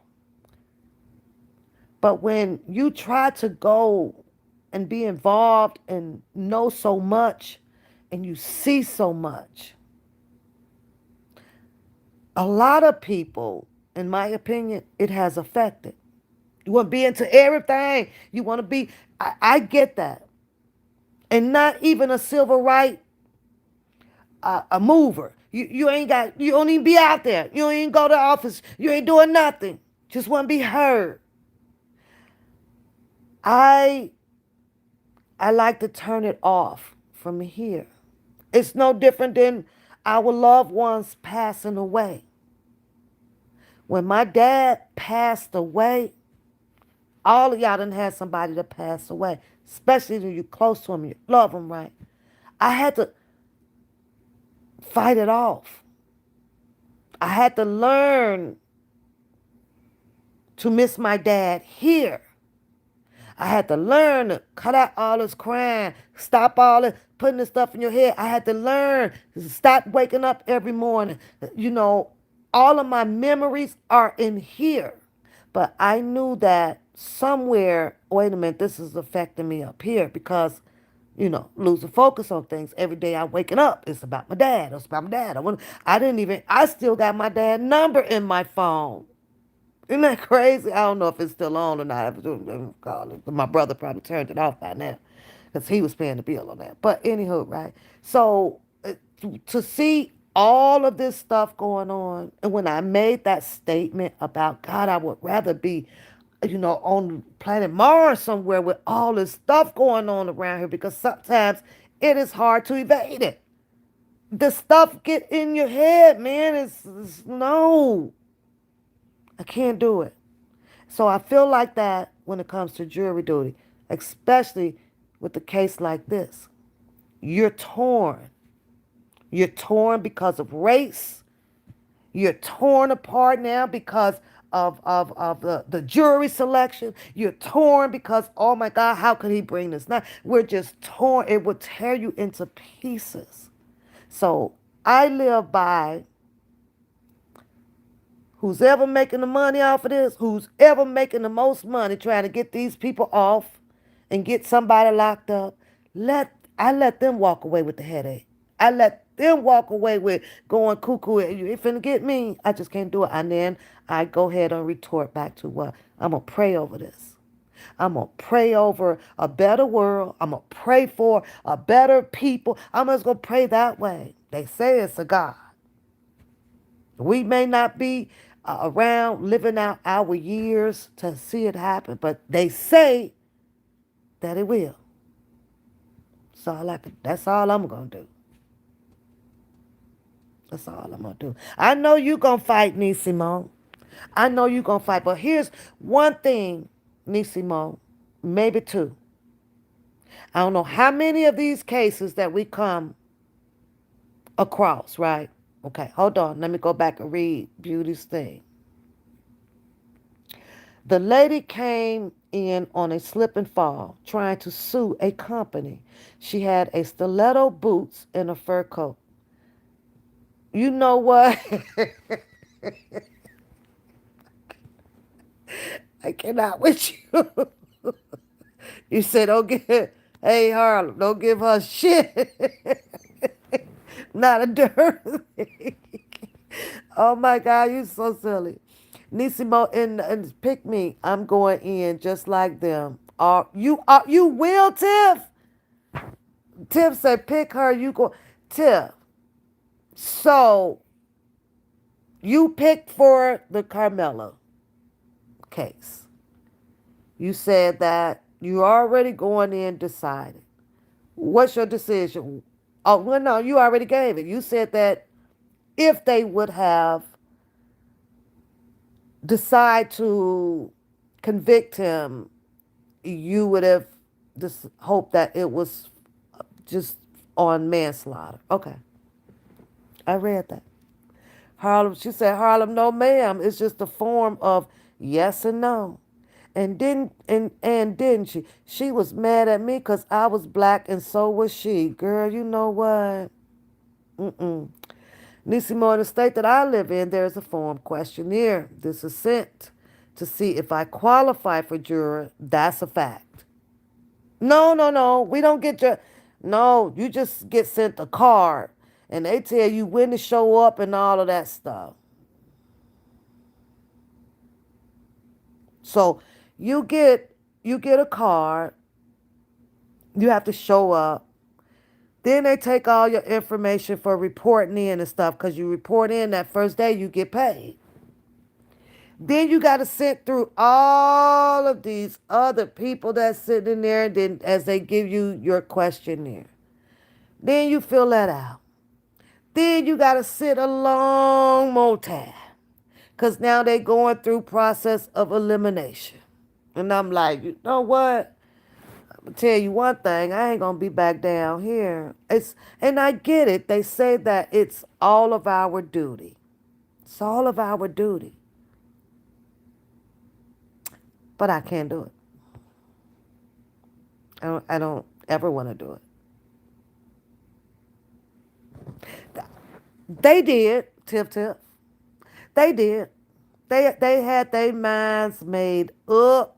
They did. But I've also seen a lot of arguments out here saying that if this was a black on black, this was a black on black, would you have made a choice on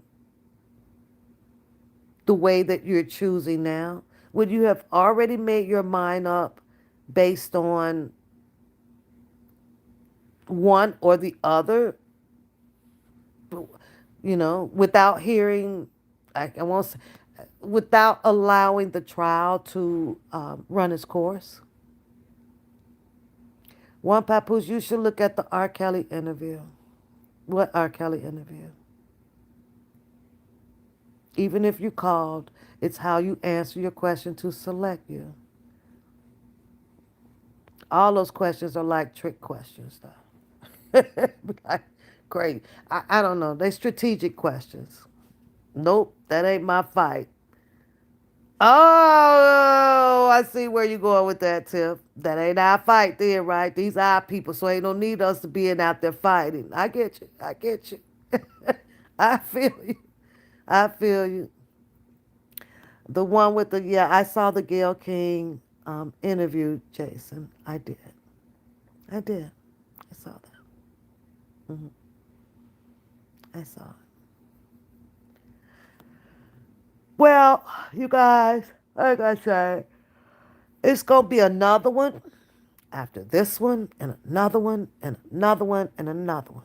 And as I was about to say to Nisimo, there's always a lesson in this type of incident, right? And as many as it was black Americans down there, it was about the same as whatever the other race that was down there, right? So I was sitting here and I was watching it. There's a big argument going on inside the courtroom. There's arguments also going on outside of the courtroom. I'm listening to the ladies. They're arguing. One called another one the B word and blah, blah, blah. I'm hearing this about a child. It's over this. Anyways, there's something bigger that was going on in that courtroom.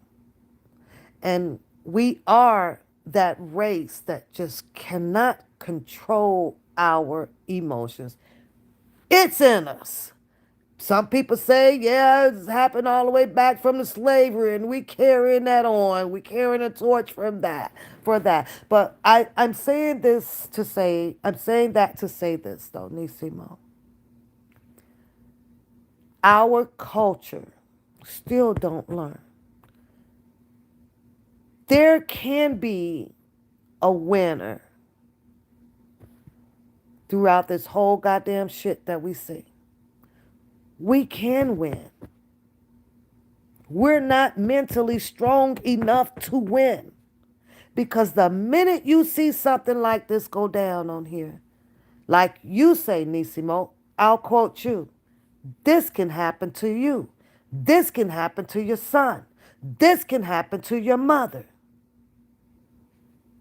But we ain't hearing you. You know why?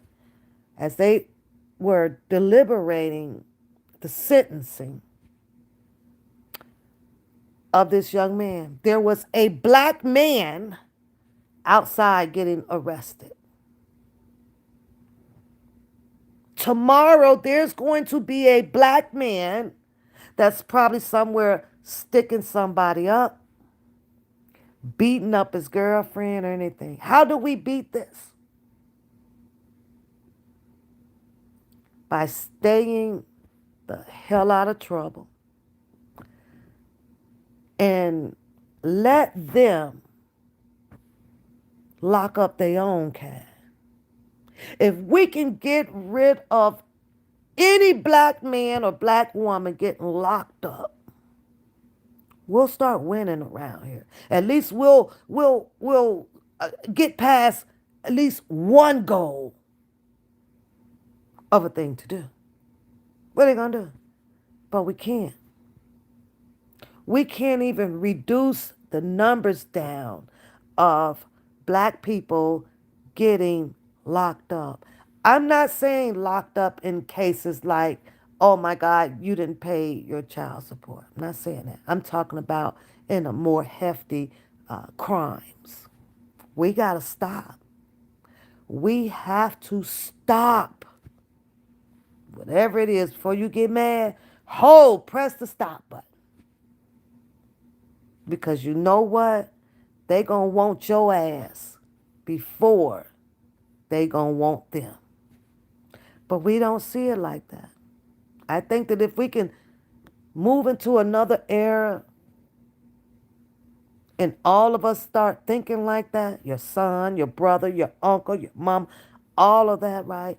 No problem. Stay out of trouble. Don't argue with them. Don't do nothing. And I get it. We turn into that mode where I ain't finna do everything that they tell me to do, what they tell me to say. This ain't slavery. But I think that if we can set a national challenge, no blacks getting into trouble. Do the speed limit. Don't give them absolutely no freaking reason criminally to lock you up. We'll get to sit back here, and I know it's very far-fetched, but my mind thinks like that sometimes, and watch all of them who we like to argue against, whether if it's about the law, it's about the race, if it's about the economy, if it's about the politics, either one, pick your category, right? Let's let them do them.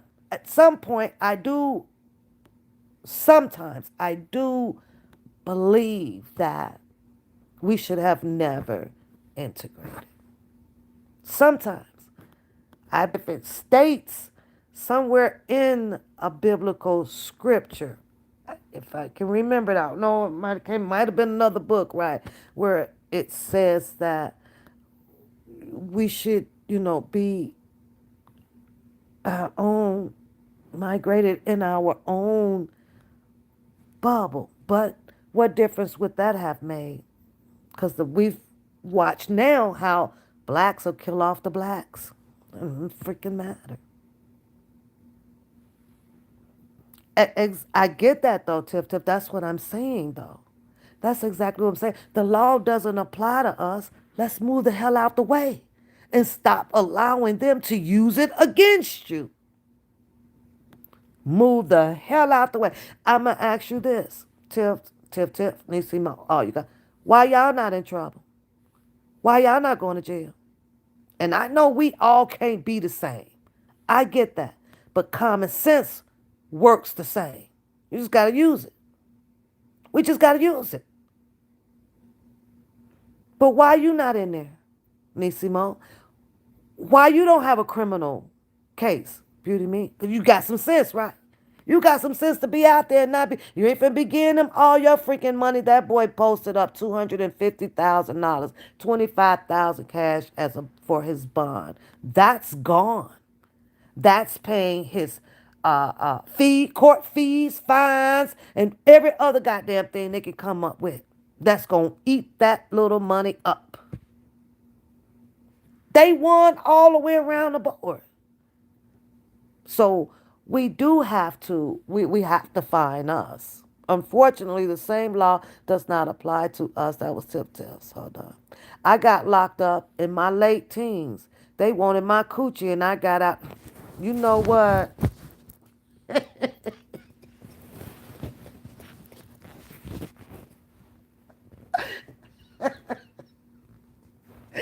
I am not gonna let you hype me up. I'm not about to let you hype me up, girl. I'll be on here another hour. I just can't stand you. Because we choose otherwise. Because we already know what it is. Facts. Facts. I get it. As my man, hold on, I want to read Sir McGuire's, would say, 3 to 30 seconds. Man, Sir McGuire, that's facts. I can't tell y'all how many times in a year, I think I might really highly, maybe three, that I'd be like, oh shit, I going to jail. You got me crazy. You got to be crazy. You do have some people in those shows that come on there. What was it? That reality show with that Krishan Rock went into the jail, kind of make it seem like it's all of this and all of that, and they just kicking it. Some make that choice in life, don't they? Say it's all about the business, the whole system meant to leech money off of us. So why isn't it that we cannot turn that around? Why? Why, Mick? Why is it that most of our black people just loves going into that damn system? It ain't for you. It ain't gonna never be for you. Okay, with some exceptions, because you do have some people that go and treat it like rehab, right? It's a rehab place. Homeless, they have nowhere to go. You know, some that the mind has a shortage in fuses. I get that, but for the majority of us out here, just have to know how to stop. Just have to know how to stop yourself. That's it.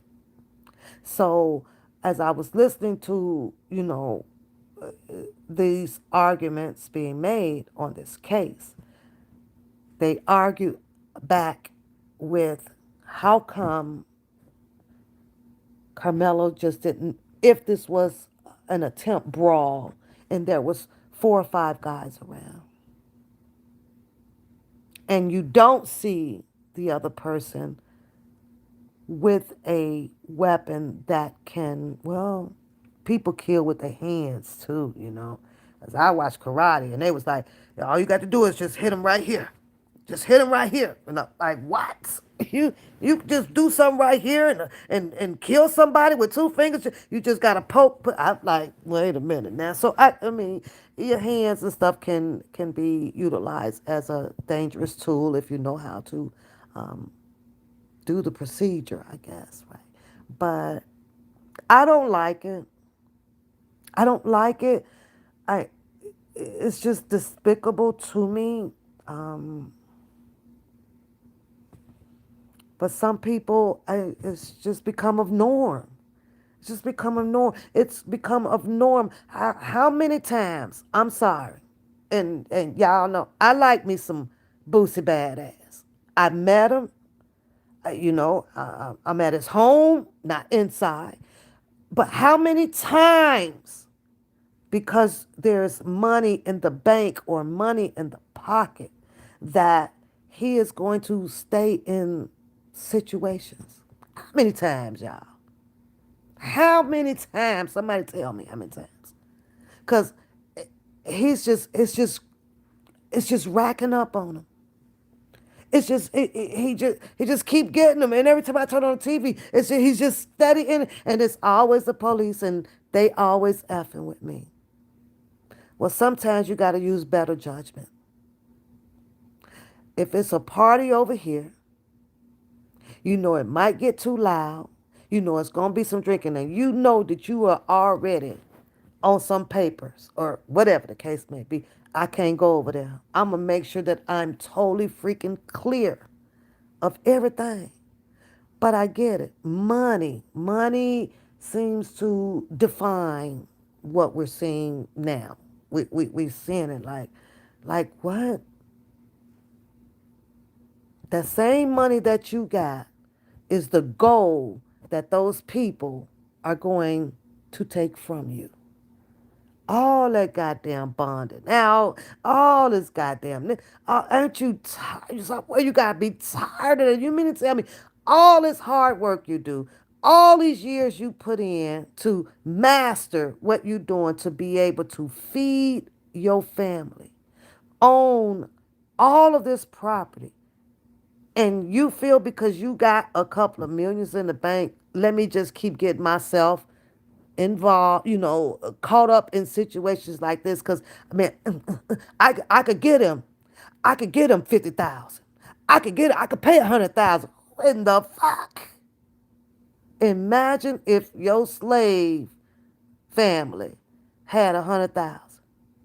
You think that they want to give 100,000 every time master want to bring them out to whip them? Here's 100,000, master. Don't whip me no more. Here you go. It's okay. What the fuck? I was like, I was like, what? I don't know, y'all. But the only thing that we can do now is wish Karmelo safety, which, people gripe about that. You hear more criminal stories outside of the jail than you do inside. Okay? You can turn on this news, all this media stuff. It's very rare that you will hear, oh, yeah, he got murdered down there over in Cincinnati freaking prison. Boy, they strangled that and it's very rare. It's very rare. There's more crime out here than it is in there. And I keep hearing them, I hope he be safe and, protect them. And, the black people gonna, they got him when he go in there and, this.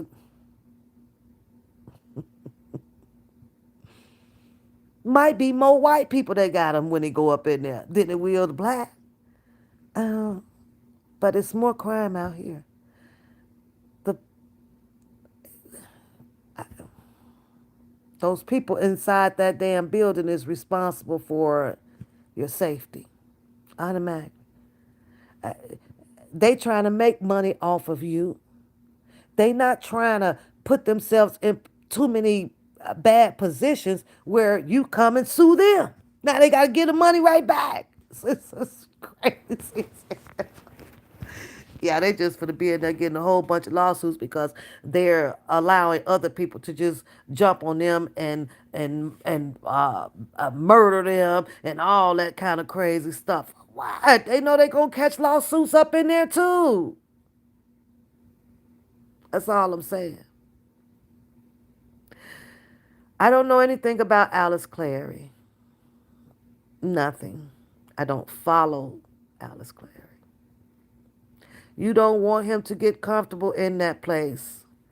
Well, Nisimo, I'm sorry to tell you. Being handed down 35 years, he has no choice. That's no choice. No choice at all. At least for the first 5. Might as well get comfortable. Because ain't nothing to do right now unless he's coming up on a quick appeal. We know that takes time. That takes time. And then I'm also hearing, I don't know how true it is, that your Supreme and your criminal Supreme and your civil Supreme is right there in Texas. He ain't even going nowhere if he's appeal. He going right back to the same damn place. So, oh baby, all I know is, honey, I wouldn't pay you to see Amarillo, Texas, ever in my life again.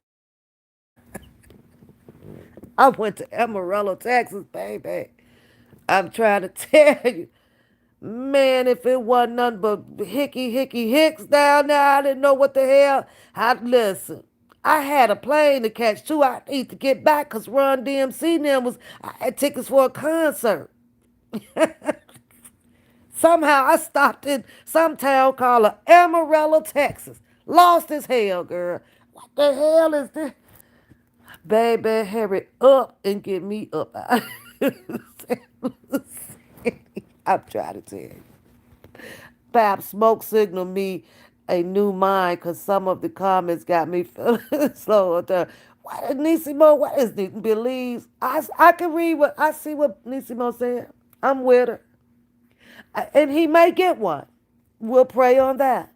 He might as well get comfortable. He's going nowhere. Thank you, Tiff Tiff.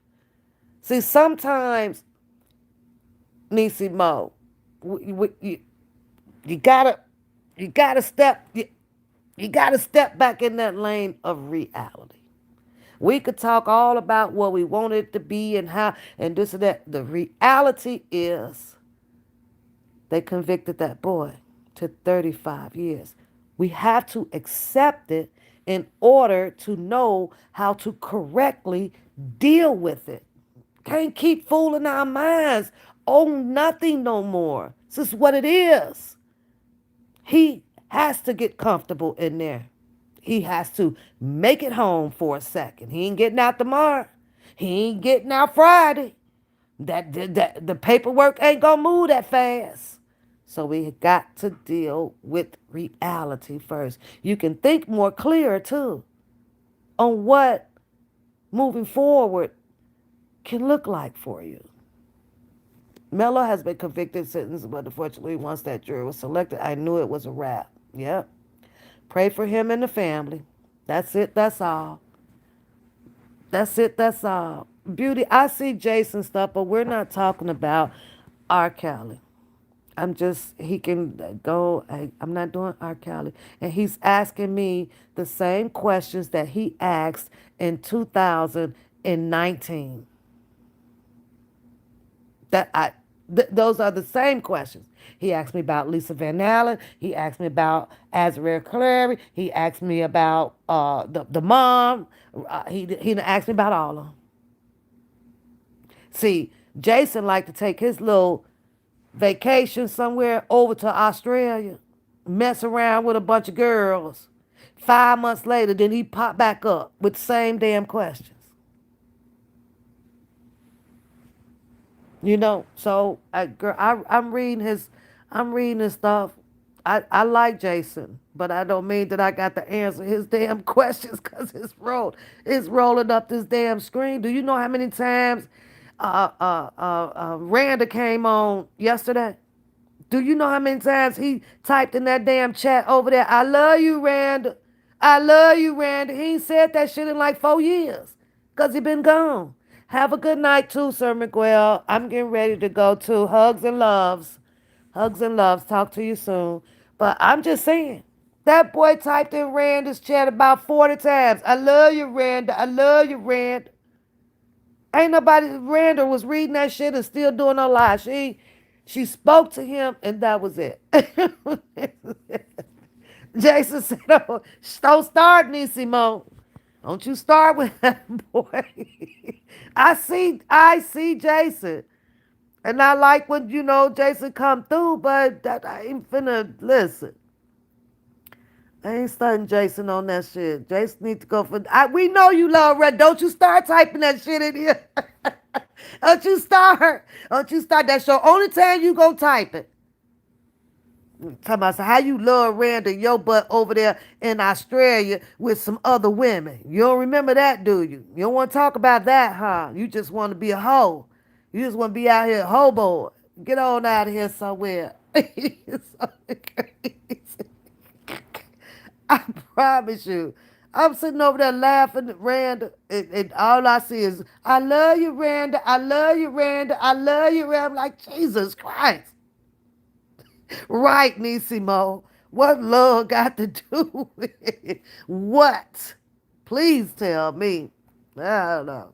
Jason's funny, though. Then he left Randa and went over to Bookum. asking the same freaking questions. Bookum over there popping the video. He got Keith on the admission. He got Don Russell. He got Sean. Listen. Bookum is fighting hard for that trophy moment.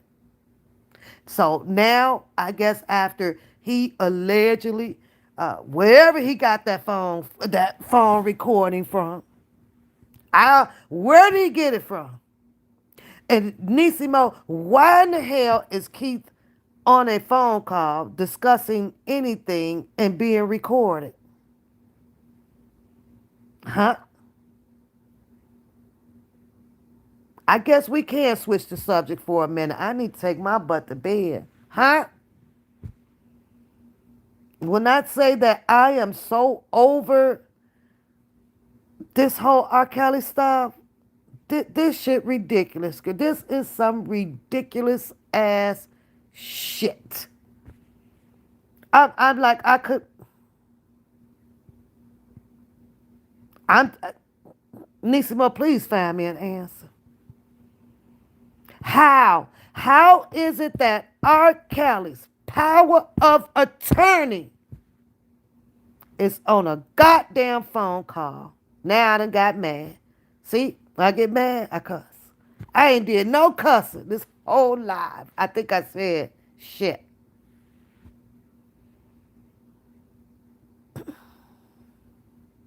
I'm so over it, Nisimo. When I tell you this R. Kelly case, this R. Kelly peoples in it, girl, how? Not only that, how in the hell is it in Bookum's custody? How?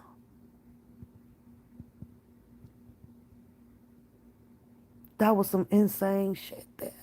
That was some crazy shit.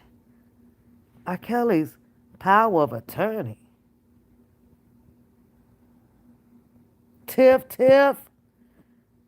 that boy sat over there and played a recording. Nisimo, I'm over that. I'm so over. Everything has been nothing but a distraction in this R. Kelly case. Everything. I, I,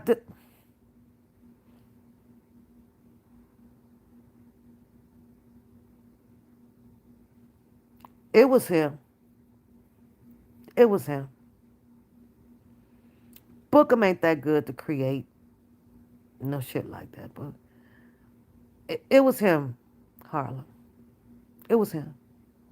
First, you had Don Russell saying that he had permission to go into this storage. The only person that I knew about the storage was the feds and Azarel.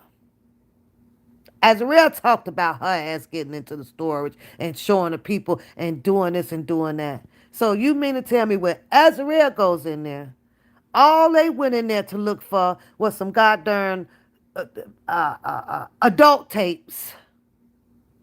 They ain't touched nothing else. And then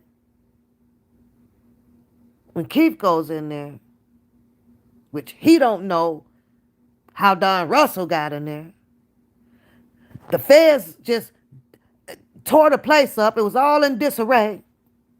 8-act tapes and this a tape and this a tape. And the feds just stampede all over his trophies and everything. But Don Russell got one that looked like it was intact.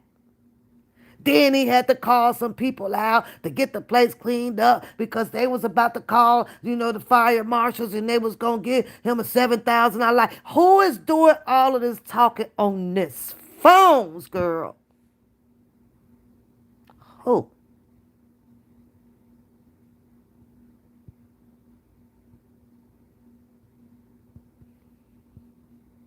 He said that on that recording, it says that he got a phone call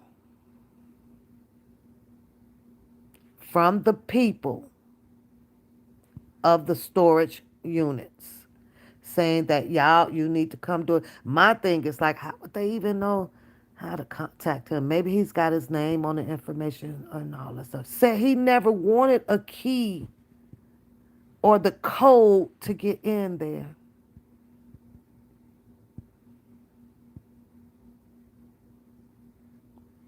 No, beauty. Let me bag the story up. Bookum drops a recorded audio, allegedly supposed to be Keith. Keith, as we know, is what? Allegedly, because I don't even know that to be sure. The power of attorney. Maybe he just said everybody that he was a power of attorney. Maybe he's not really the power of attorney. Bookum is still on the hunt of where's all the money in R.Kelly intellectual property. He been chasing that shit down since he been out here. Okay? Uh, Maybe he's entitled. Maybe he was, should have been the one to store all of R. Kelly shit. I don't know. I don't care. But he played this audio. Now, backtrack, right? We remember Don Russell on the toxic diamond, not toxic diamond. Yeah. And so, and over here, and he talked about, he ain't stole nothing. He talked about how, Rob stuff is in a safe place. Now, allegedly, the audio states as such. Well, Keith, he don't mess with nobody. He don't talk to Nicole. He don't talk to he don't talk to the sisters. But he don't trust Don. He not saying that he don't like him. He just don't trust Don. But you got Don on the tape saying that, well, Keith is the one. It was him and I that he said Keith knew he was up in the storage. He was with me. But Keith says that Don is lying. I'm listening to this shit like, what the fuck? If this ain't some fucked up shit.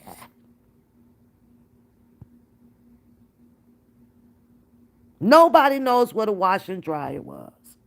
Now, mind you, I can go find this audio, which I actually don't have to go find it. I'm just not going to say where and who it is yet. Not just yet, right? You got this person on his live saying that Don stole the stuff or whatever out the Atlantic house. I thought that wasn't that a Mason story? I was like, I'm so done. I'm so over this shit. I'm so done. I'm so over this shit. None of it does. Absolutely none. I'm going to tell you something else, though. For that audio tape to be out, though, Nisimo, allegedly, and if it's him, that's why Rob couldn't get no damn help. All the damn money. Didn't Mr. Kelly come out here and say he broke? Him have no money.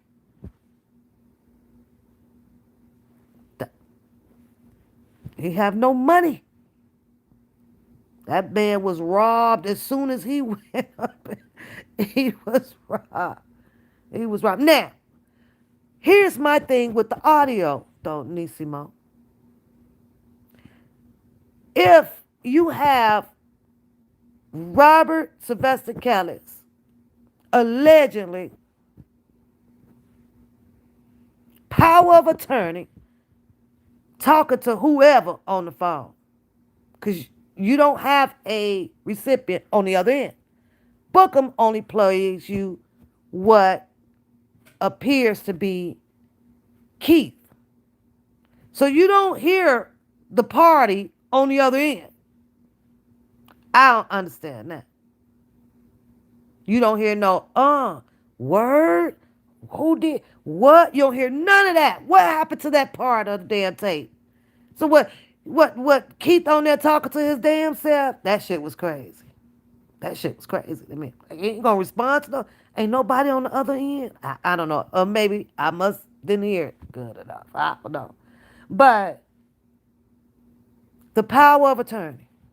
You mean to tell me that you're on this recording talking about what the hell Adon Russell did, but yet don't have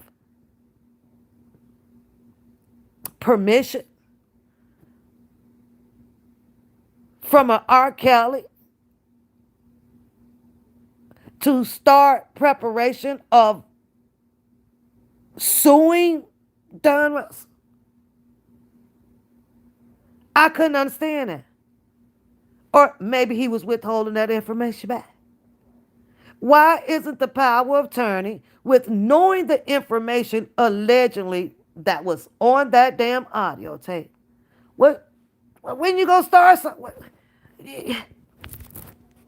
Who finna go and arrest Don Russell? I'm just saying.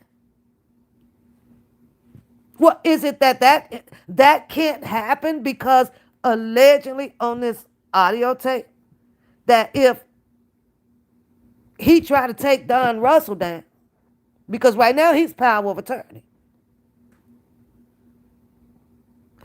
then it could ricochet back on Keith. I,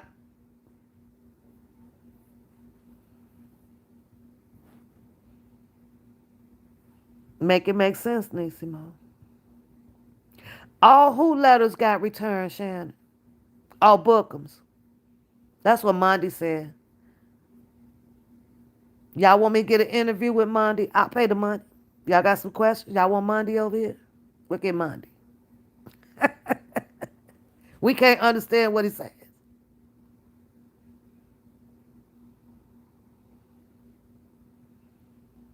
That's what he says.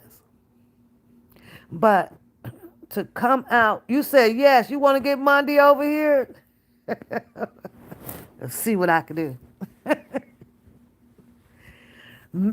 Beauty, amen to the amen, girl. Amen.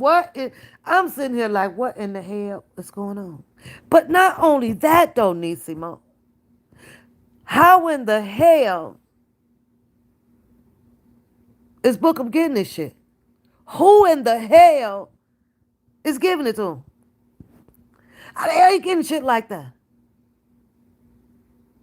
Just to come back and replay, reinvestigate the listening of Sean. Y'all remember Sean, right? Y'all, when I tell y'all this has been a hot damn mess. This has been a hot damn mess. I'm going to tell you this, Nisimo. For everybody named that's getting called out and talked about and want to be, I always say they should have just brought a bus and loaded everybody. Fucking just take them all, cause this shit is old. This shit is stale. This shit is crazy. But he's getting that shit. Boy, I told you if you type that I love Randall stuff in here, it's weird. Listen here, Beauty. So Bookum does all of this to come out to expose all of these people. I ain't playing with Jason right now. Jason, put that in here. You be if yo listen.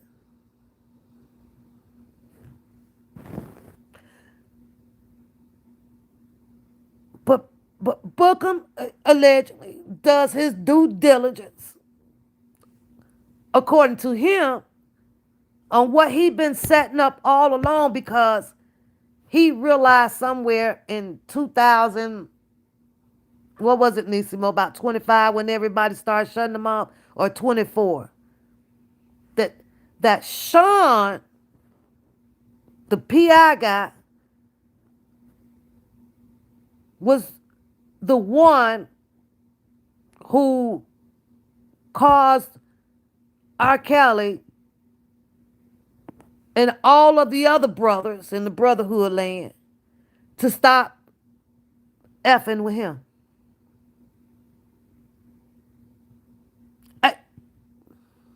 For what and why. Bookum claims that he can be R.Kelly best protector out here right now. Hmm. Hmm. Hmm. Yep.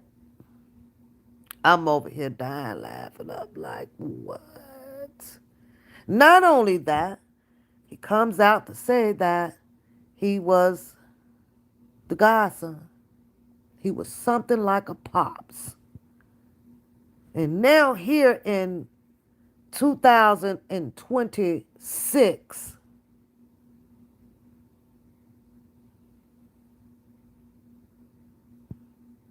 because these group of people shooed him out of the brother group, right? Maybe they was thinking that he was talking too much or doing this, doing it. I don't know, whatever the case may be. Right? He has somehow allegedly solved the mystery, and now he can resume being the godson.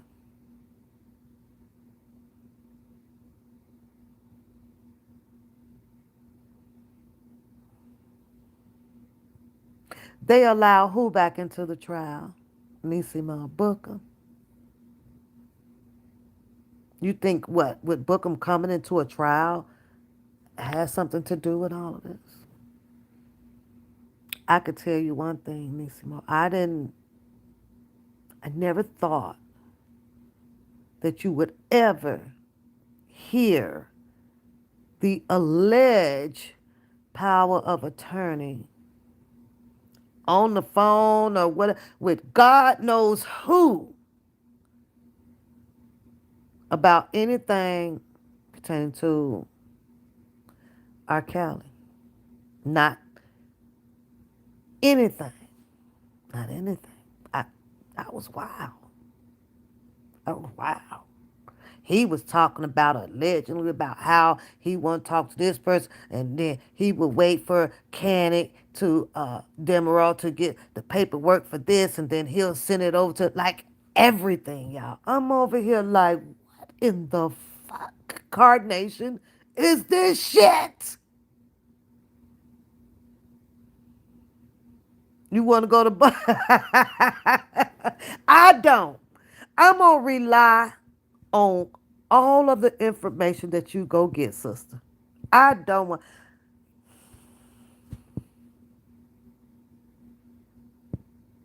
I agree.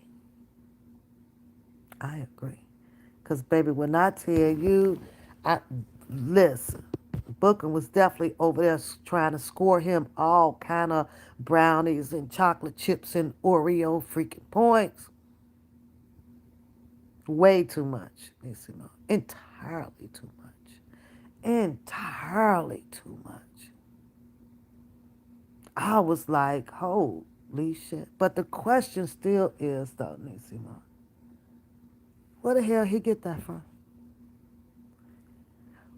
Is this something that Keith did on a live or something? Does he have a YouTube? Well, I know he got a YouTube channel, right? Because I don't know. I can't say that right. What, he got a YouTube channel? I'm gonna need to know, beauty, like ASAP. Because you know I'm nosy. I'm nosy. I'm nosy, girl. But I got to be nosy a little bit. Does he have a YouTube channel? Because how does this audio falls in the lap of a book? Make it make sense to me, girl. I was like, not only that, not only his, everybody's, all y'all audio. beauty, beauty, beauty. Bookham got audio on all of them, girl. Every last damn one, girl. I could not understand shit. I said, no, no, no, no, no, no, no. I didn't hear another person on the end. I didn't. I have to go back and check it out. Okay. Who want to hear the audio? Who wants to hear the audio? I'll play it for you. Well, no, I won't. I'm sleepy, y'all. Time is 12:33. I gotta get up at 6.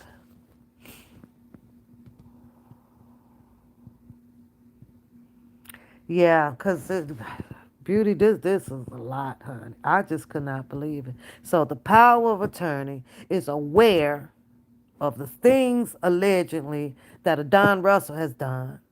Don Russell stated he done moved a whole bunch of shit over to California. The power of attorney saying that he wasn't buying a deal that Don Russell came and presented to him. Well, you do know, even if you are the power of attorney, right? He still can't make the 100% deal, I don't believe, when the person is alive. So that information about Indy Bill and making three something or whatever, 5 or 15 million, whatever 15 million was, that still would have had to get ran across R. Kelly. He, a power of attorney, decision making alone by themselves, I believe that the person would have to be deceased. I can't see a power of attorney like or incompetent or like that, right? Just but you still like, don't you want to? Aren't you gonna run this across the R. Kelly? How come I didn't hear allegedly keep saying in there? Well, Rob and I made a decision to not take that deal. He need to be upset. I kind of need to be. Listen, I ain't gonna say that he need to be bopping himself in the damn head. But yes, I am. He need to be bopping himself in the damn head for this alleged audio tape of his power of attorney recorded and being played by a recorder about it, like information, right? This is information where the only people that should be hearing this is Keith hiring or filing, pressing charges, if this shit is true, on a Don Russell. That's it and that's all. That's it and that's all. Nobody has to know. Nobody listens to R. Kelly song no more. Keep it on the down low. Nobody has to know. He could have did that. R. Kelly could have been involved and this or that. And guess what?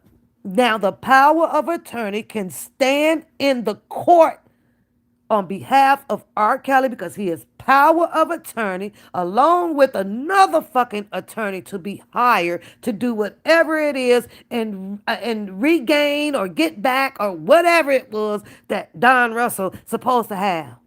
Bring the brother in too, Bruce. Bring Bruce in too so R. Kelly can get his watch back.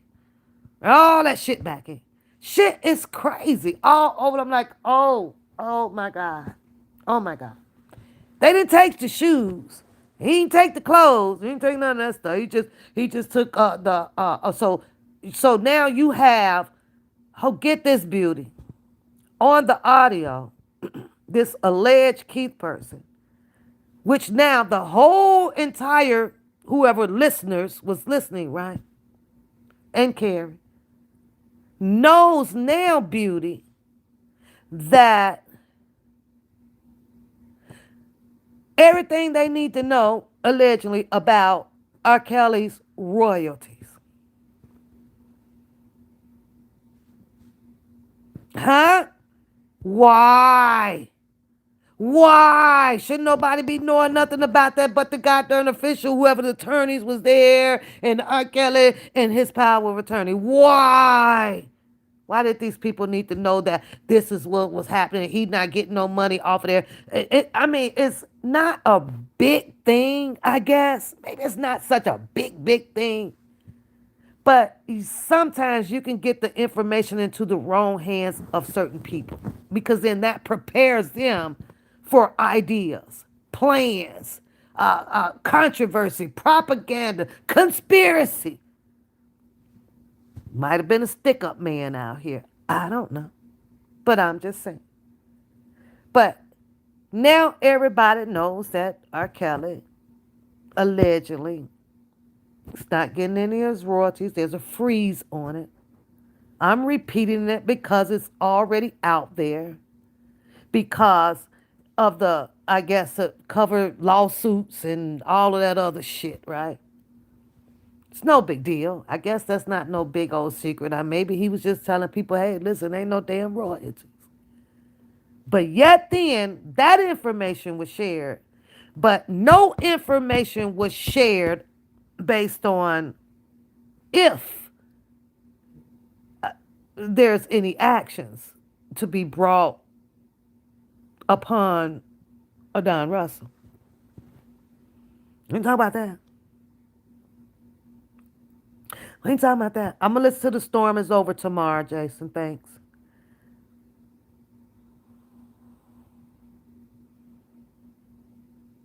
I guess, Nisima. But the main question is, how the hell Bookum get that shit? Why is that shit in his system to be played back? Because he's doing his own internal investigation on everybody that was around Mr. Kelly.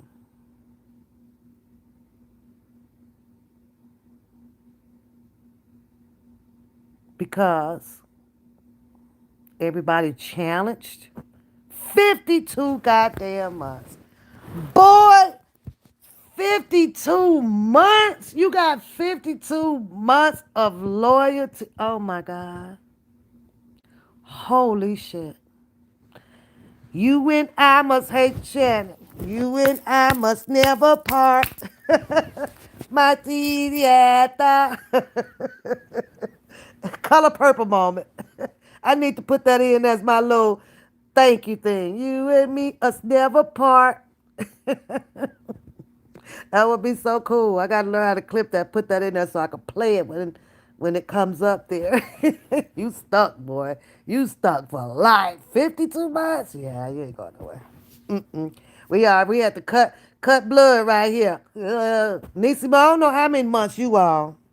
You getting up there though. You've been hanging on that green for a while. But I guess so though, beauty, because not like it's gonna make I don't know make a difference or whatever, because it's definitely a cat mouse game. It's definitely a cat mouse game. All of that stuff could have been said or whatever for it to get into his hand to Bookum hands or whatever, because they know he gonna do what he gonna do anyway, and that's exactly why they done kicked him out the boys club, because they know he gonna do what he gonna do. So I think it's like a cat mouse game. I really do. I think that they do shit to keep setting him up to see how much more of his mouth he gonna run. And then he doing shit thinking he's setting them up so he can get back in the club. I don't know. That's what it seems like to me. He won't back in. They want him out. They fight to keep him out. He fight to get back in. I don't understand the shit. Booker won't in that damn club. So, Nisimo, you need to go make these phone calls and tell them boys that the boy back in his club. Okay, you need to get a call Will Eat It. You need to call what's his name? Sean. You need to call Julius. You need to call Keith. Cause the boy gotta get in the club. Call Uncle Bub. I don't care. Call them all. Who else the fuck R. Kelly to fuck with? Cause this boy gotta need to get back in the club. He is losing his, he ain't been right ever since, y'all kicked him out the club.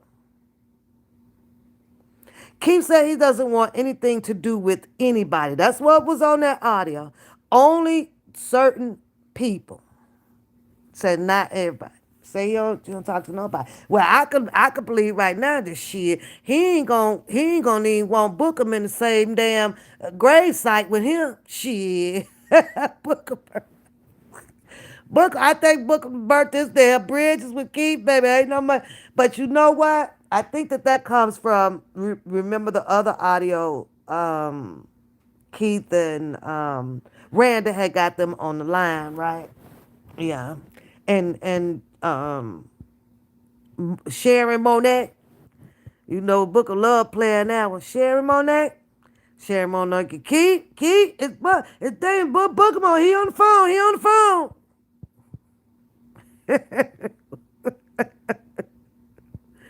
Oh my God. I don't, you know what, Nisimo, that's your word. You can stand on that, but I don't, I don't see, I don't, what's loyalty to Rob? Maybe that's the question I ask. What is loyalty? Oh, I need to tan my arms. My arms so damn white.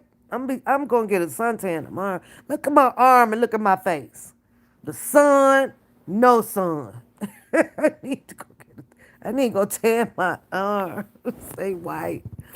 But I'm just saying this. Who? Who? I don't, this shit here, girl, this has been one. It's not. It's comedy. It's shocking. It's a mystery. Boy, did you just type some Jim Griggs in here? That is not the. Look how Jason spelled some damn Driggs. Driggs. You know, Mr. Griggs. If I'm not mistaken, ain't that's him? I don't know if Harlem's still in here. Ain't cause she got to go to work too. Ain't that's if you go? I'm gonna go back and look, but I swear that's Griggs coming out that courthouse behind Carmelo Anthony when when he made bond and they was rushing him into that truck. I could have sworn that was that man in that video.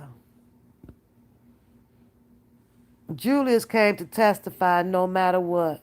Well, if Julius is the loyal one, then why is Keith the power of attorney? Answer that. Cause he's loyal too. He say he was. He says, I don't owe nobody nothing. I don't talk nobody but R.Kelly. I thought so. Over to he's on the right side. I seen it with a glance of a red tie or something, right? So he was down there in support of what his NAACP. I could have sworn I was like that looked like that Griggs guy. I sure did. I sure did. I was like, oh, okay. I just need to confirm that.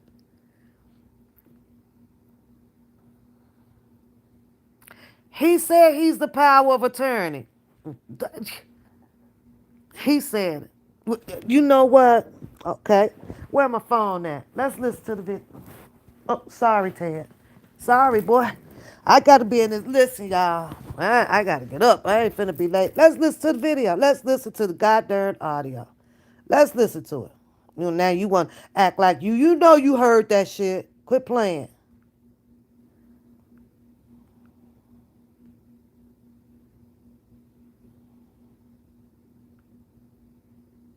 Let me find this one here for you.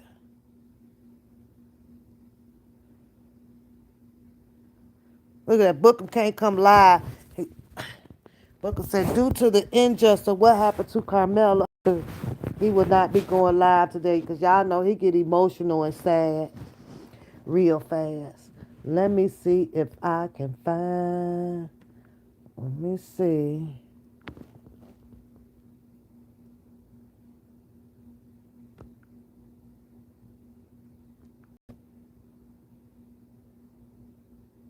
Okay. Listen to it, Beauty and Harm. Listen to this shit. This is supposed to be the alleged power of attorney, Keith. I don't know his last name, so Keith. It's true. How he got this video? This audio. Attorney, nobody even knew. You know, so maybe Rob didn't go to the attorney. Oh, okay. So he's talking to Sean. He's talking to Sean.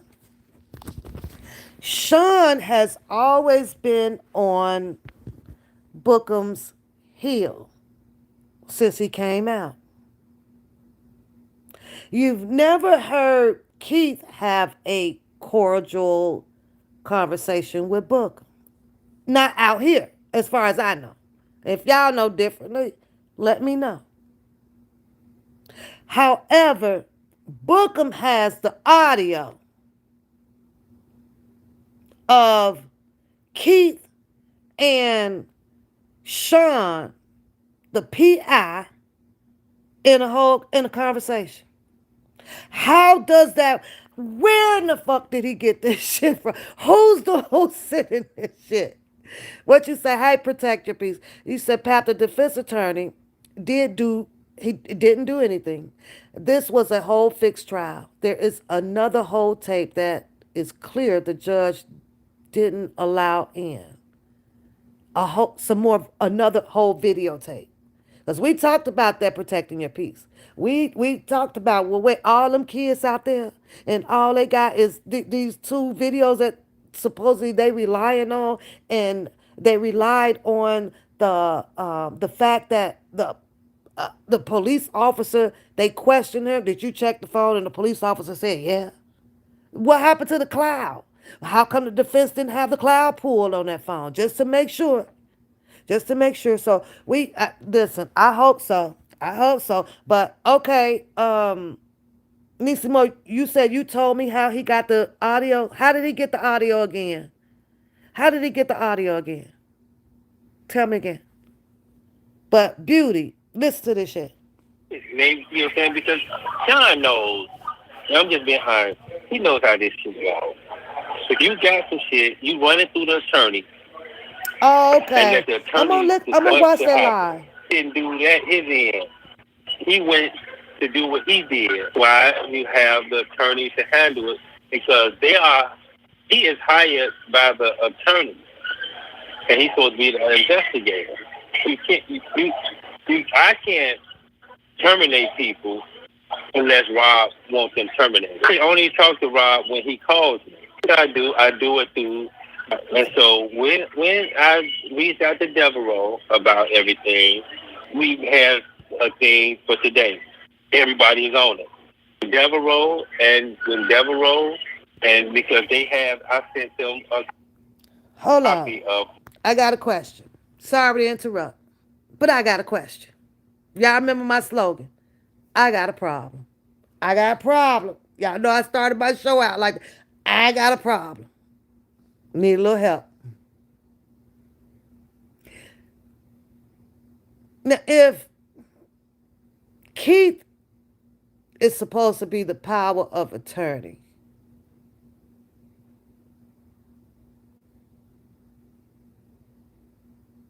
of R.Kelly,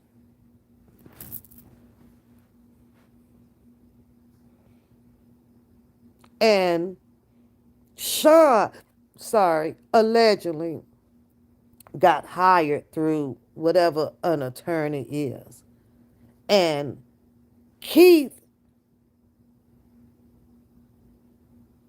being power of attorney is usually having these updates and conversations with R. Kelly's attorneys. What attorney held out from Keith information about informing him that, hey, Sean has been hired on as a private investigator, requested from R. Kelly? Because had it been in that order,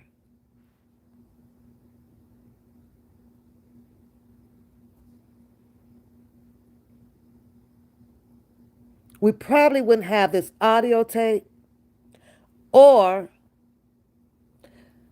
they recorded this audio tape because one or the other didn't trust each other. So one or the other decided, well, I better record this phone call. What?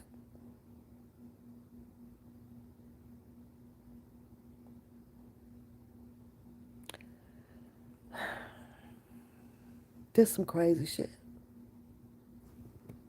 Listen. What was done already.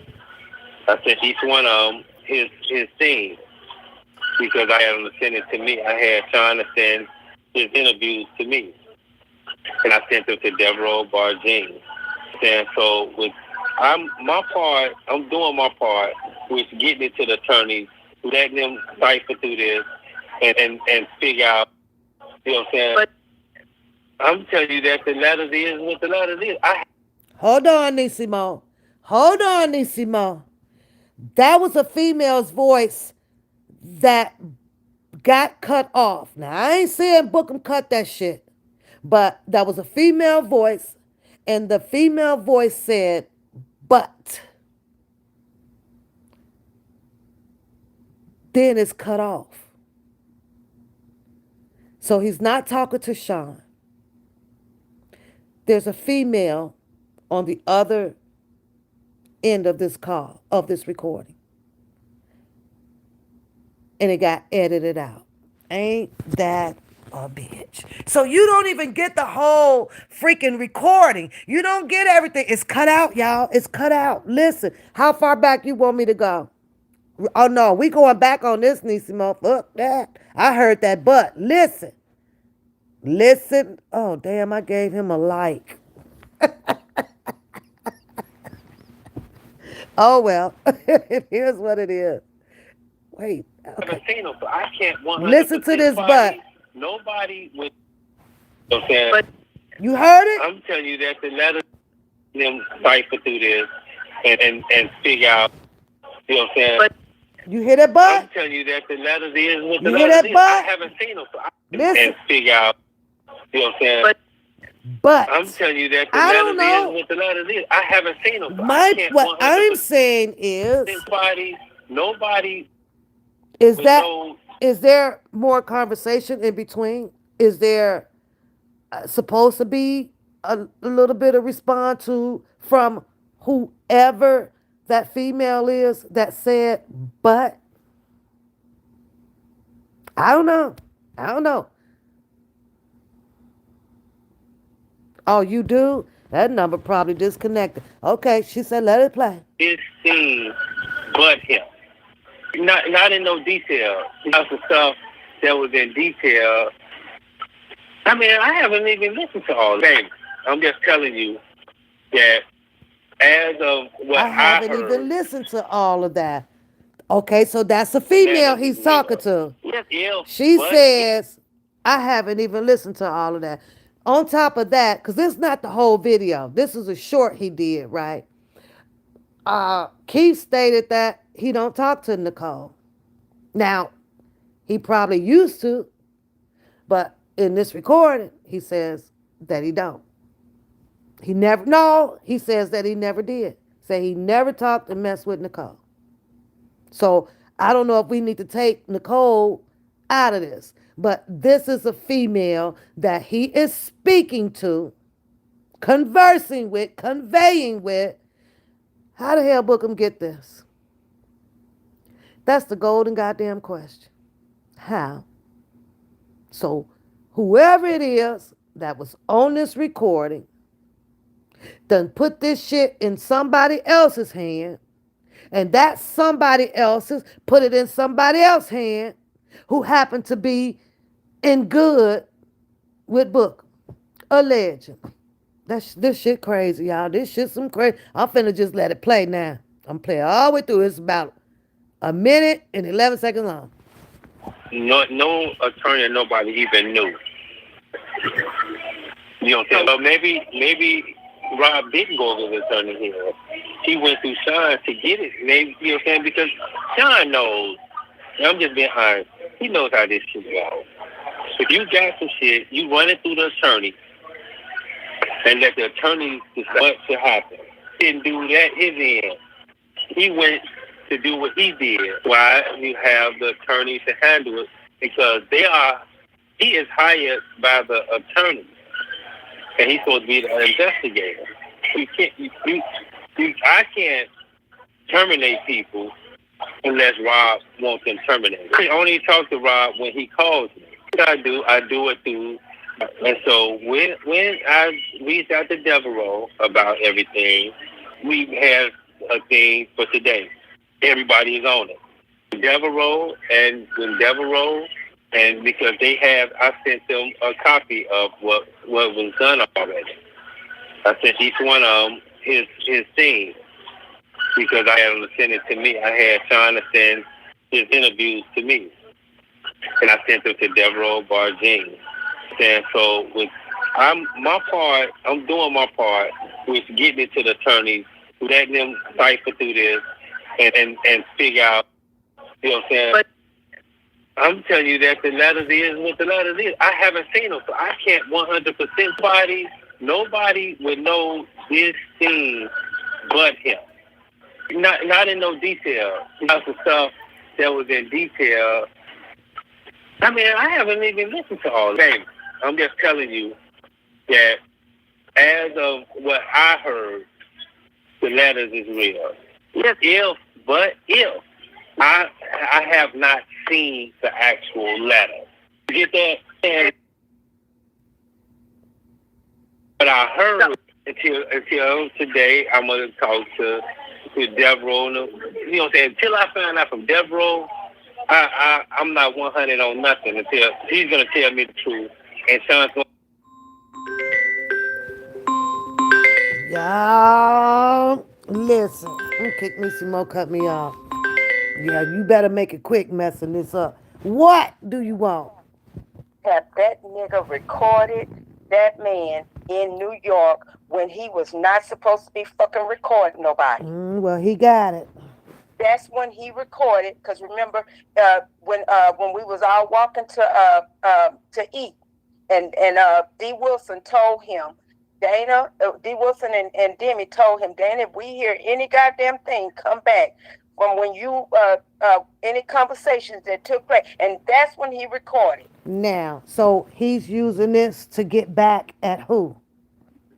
At Keith and probably because that sounds like Demi. Because of what? Them kicking his butt out the Kicking clip? his ass out the goddamn. Don't want to deal with his dumb ass.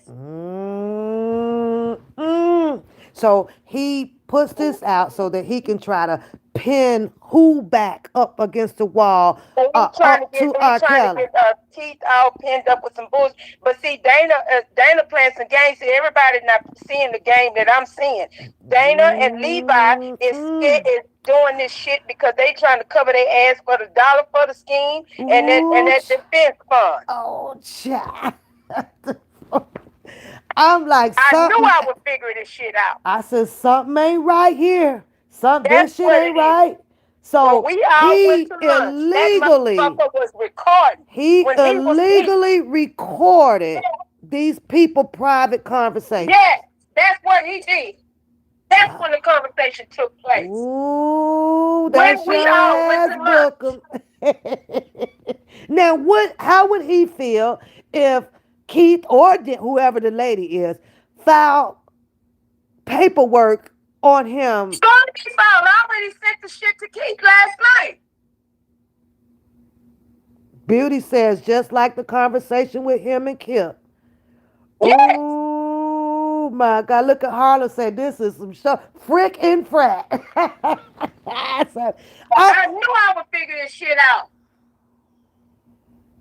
This is crazy. Good night, love. So saying, not you.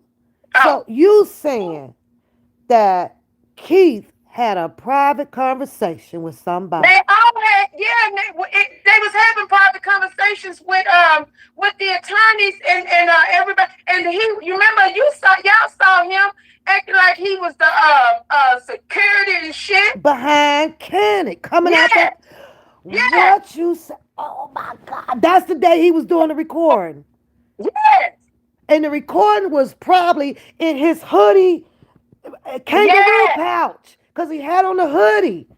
And he walking up behind people and fucking recording them. Ooh, dirty, dirty, dirty. Uh, uh. Oh well. Now, But Keith, okay. that was times that Kenneth and Calvin wasn't with Keith and Sean and Demi, and it was Keith, Demi, me, D Wilson, Mm, mm, mm, mm. Bobby. Yeah, and that's why Keith kept saying, Bobby, I don't play this shit. So he's playing this. He's probably that's why he got so many recordings. That's why he always like, I got recordings, I got recording. I'm the receipt man because he's pissed off because they have eliminated his ass from being in this circle that they have to protect Robert. That working that is doing stuff on behalf of the At the end of the day, you don't need this kind of shit coming back, and because ain't no damn telling who else you done played this shit for. But how is this going to help him, Bookum? How is this going to help him get closer to his alleged god daddy if you have recordings of his power of attorney speaking in privately with somebody? How's going to make him look? And it's not a good look for period. But I'm telling you, when I came on to your live tonight, I saw on the I was scrolling through YouTube and they had Debosky like Debosky done went to trial and shit, and I'm like, hold up, why are y'all steady going after Debosky trying to get this man locked up? Yeah. Remember we talked about that during board. They still stuck on that board. Mm-hmm. Well, Debosky I don't think. got shit on all of them. Yeah, I don't think he has his channel. They done had the man when he Yeah, can't they even go took it. live That's no what I was more. gonna tell Beauty. I think that they had his channel taken down, Beauty. No, not the channel. They got him off of YouTube. Period. Banned. He banned. Oh well, that's why we ain't seeing him, Beauty. They got him banned back off of YouTube. Wow, that's fucked up. They got him banned because they saying if he get on anytime he going to prison and I thought we was fighting against the injustice of the law. We ain't trying to lock nobody up. Wow. Oh, I thought he might have been on vacation or something. No, ain't no they trying to get this man locked up for life. Well, the only thing that Debosky will have still pending is that darn ticket. I meant the juror lady, right? But that was done because what they did, remember they played clips of that shit. They didn't play the whole thing and Debosky won that. Oh. Well, and then they lied on that. But Debosky got a whole lawsuit against them. But if there's nothing to get him locked up about, all this is just what? Showing, I guess they just showing it. Oh. But the killing part for me is you sitting up having conversations with this man. You talking about the Homeland Security dude is this and y'all talk to him about that. What the hell you talking to that man for? That's still a mystery, isn't it? That man is the same one that went to the Trump Towers to get robbed. Right, and I think that you and I talked about it. Like, to me, when he said that, he was talking to, what's the damn man? What's that man name? Ryan Chabot, right? Yeah, Ryan Chabot, right? He was talking about some black bag or something, and I asked you, well, how the hell is he talking to? What is he? A DA? It's the Homeland Security. Homeland Security. But he was in court to be a witness, right? He testified. So how is he testifying against Robert sitting next to Dana in the courtroom? He's sitting next to no damn Dana. Shit, that man wasn't even in the same That floor we ain't was what he on. said. Said they was sitting there. That man was not sitting on no floor we was on. Booker said Not one floor. Booker said he was sitting there chopping it up with him.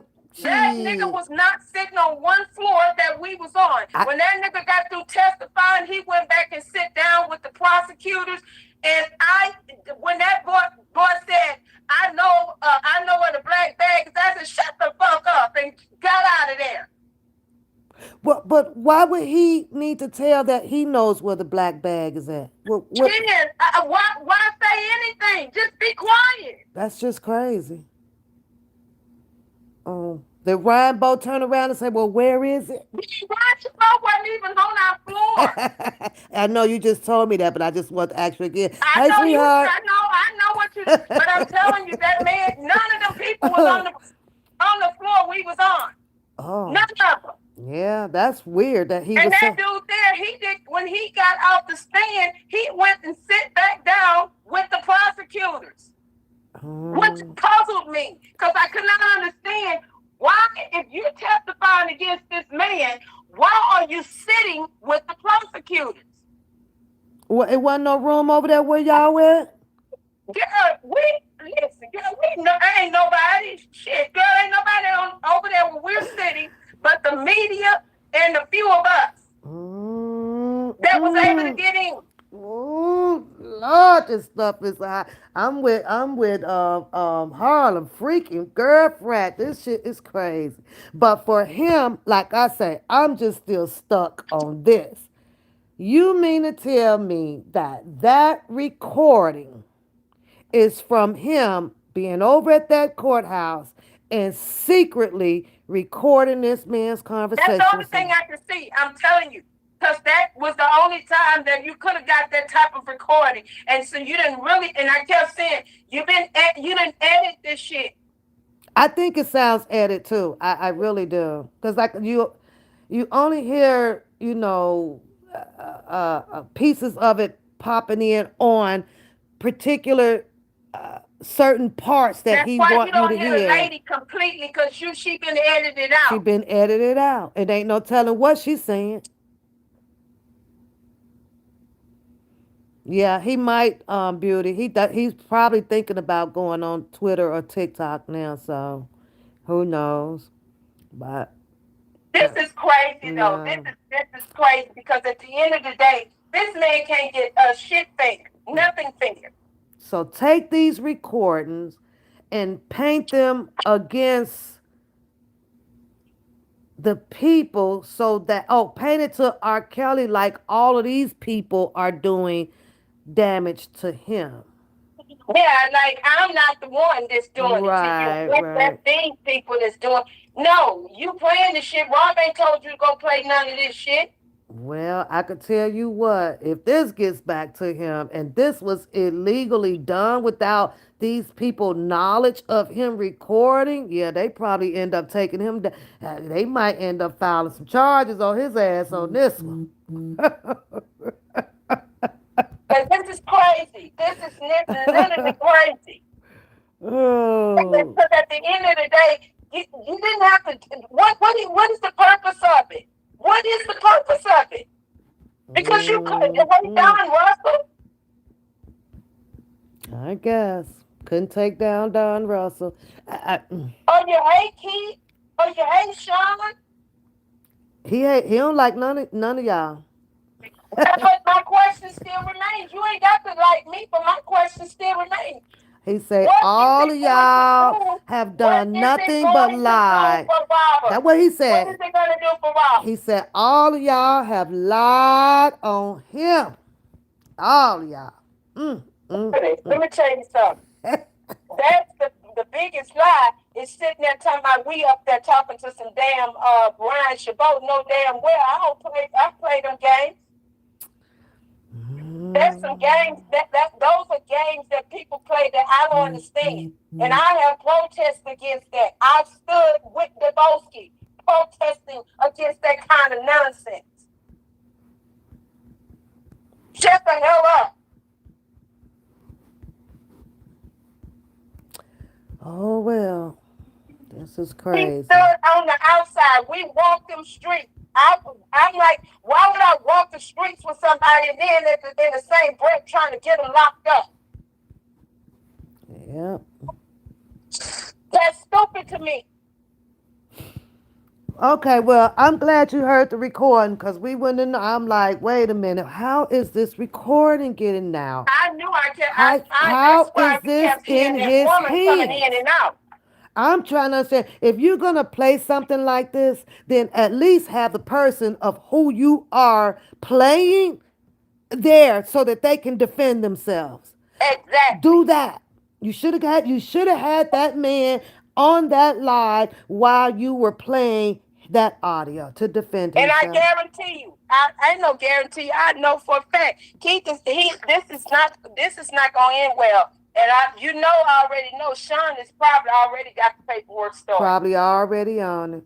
Mm, mm, Because that's mm. stupid. Not only that, it also, this is just my opinion, this needs to be mentioned to Cannon. Because ain't no telling what he was recording behind, walking behind Cannon. Yeah, because Kenny they was talking business. They was talking about this man's freaking case. No wonder the prosecutors know what the hell and how the hell They was knew about to what was go going on. They down. didn't even have to Oh lie. my God. I got to go. I'm finna go to bed. I'm going to bed, girl. I'll call you tomorrow. I gotta go All to right, bed on fine, this one. Oh my God. yes, yes, Oh my ma'am. God. Do y'all know that Bookum would probably have more videos of what audios coming out and he just Bro, might have I'm not 100 on nothing until he's gonna Canic tell on me the those truth, videos, and Sean's gonna audios. have to produce the letter. This kid can go and visit him whenever he make an appointment to go. I don't know that part. See, but what I am quite sure of, as him being an investigator, he can go in there with papers, and all of that.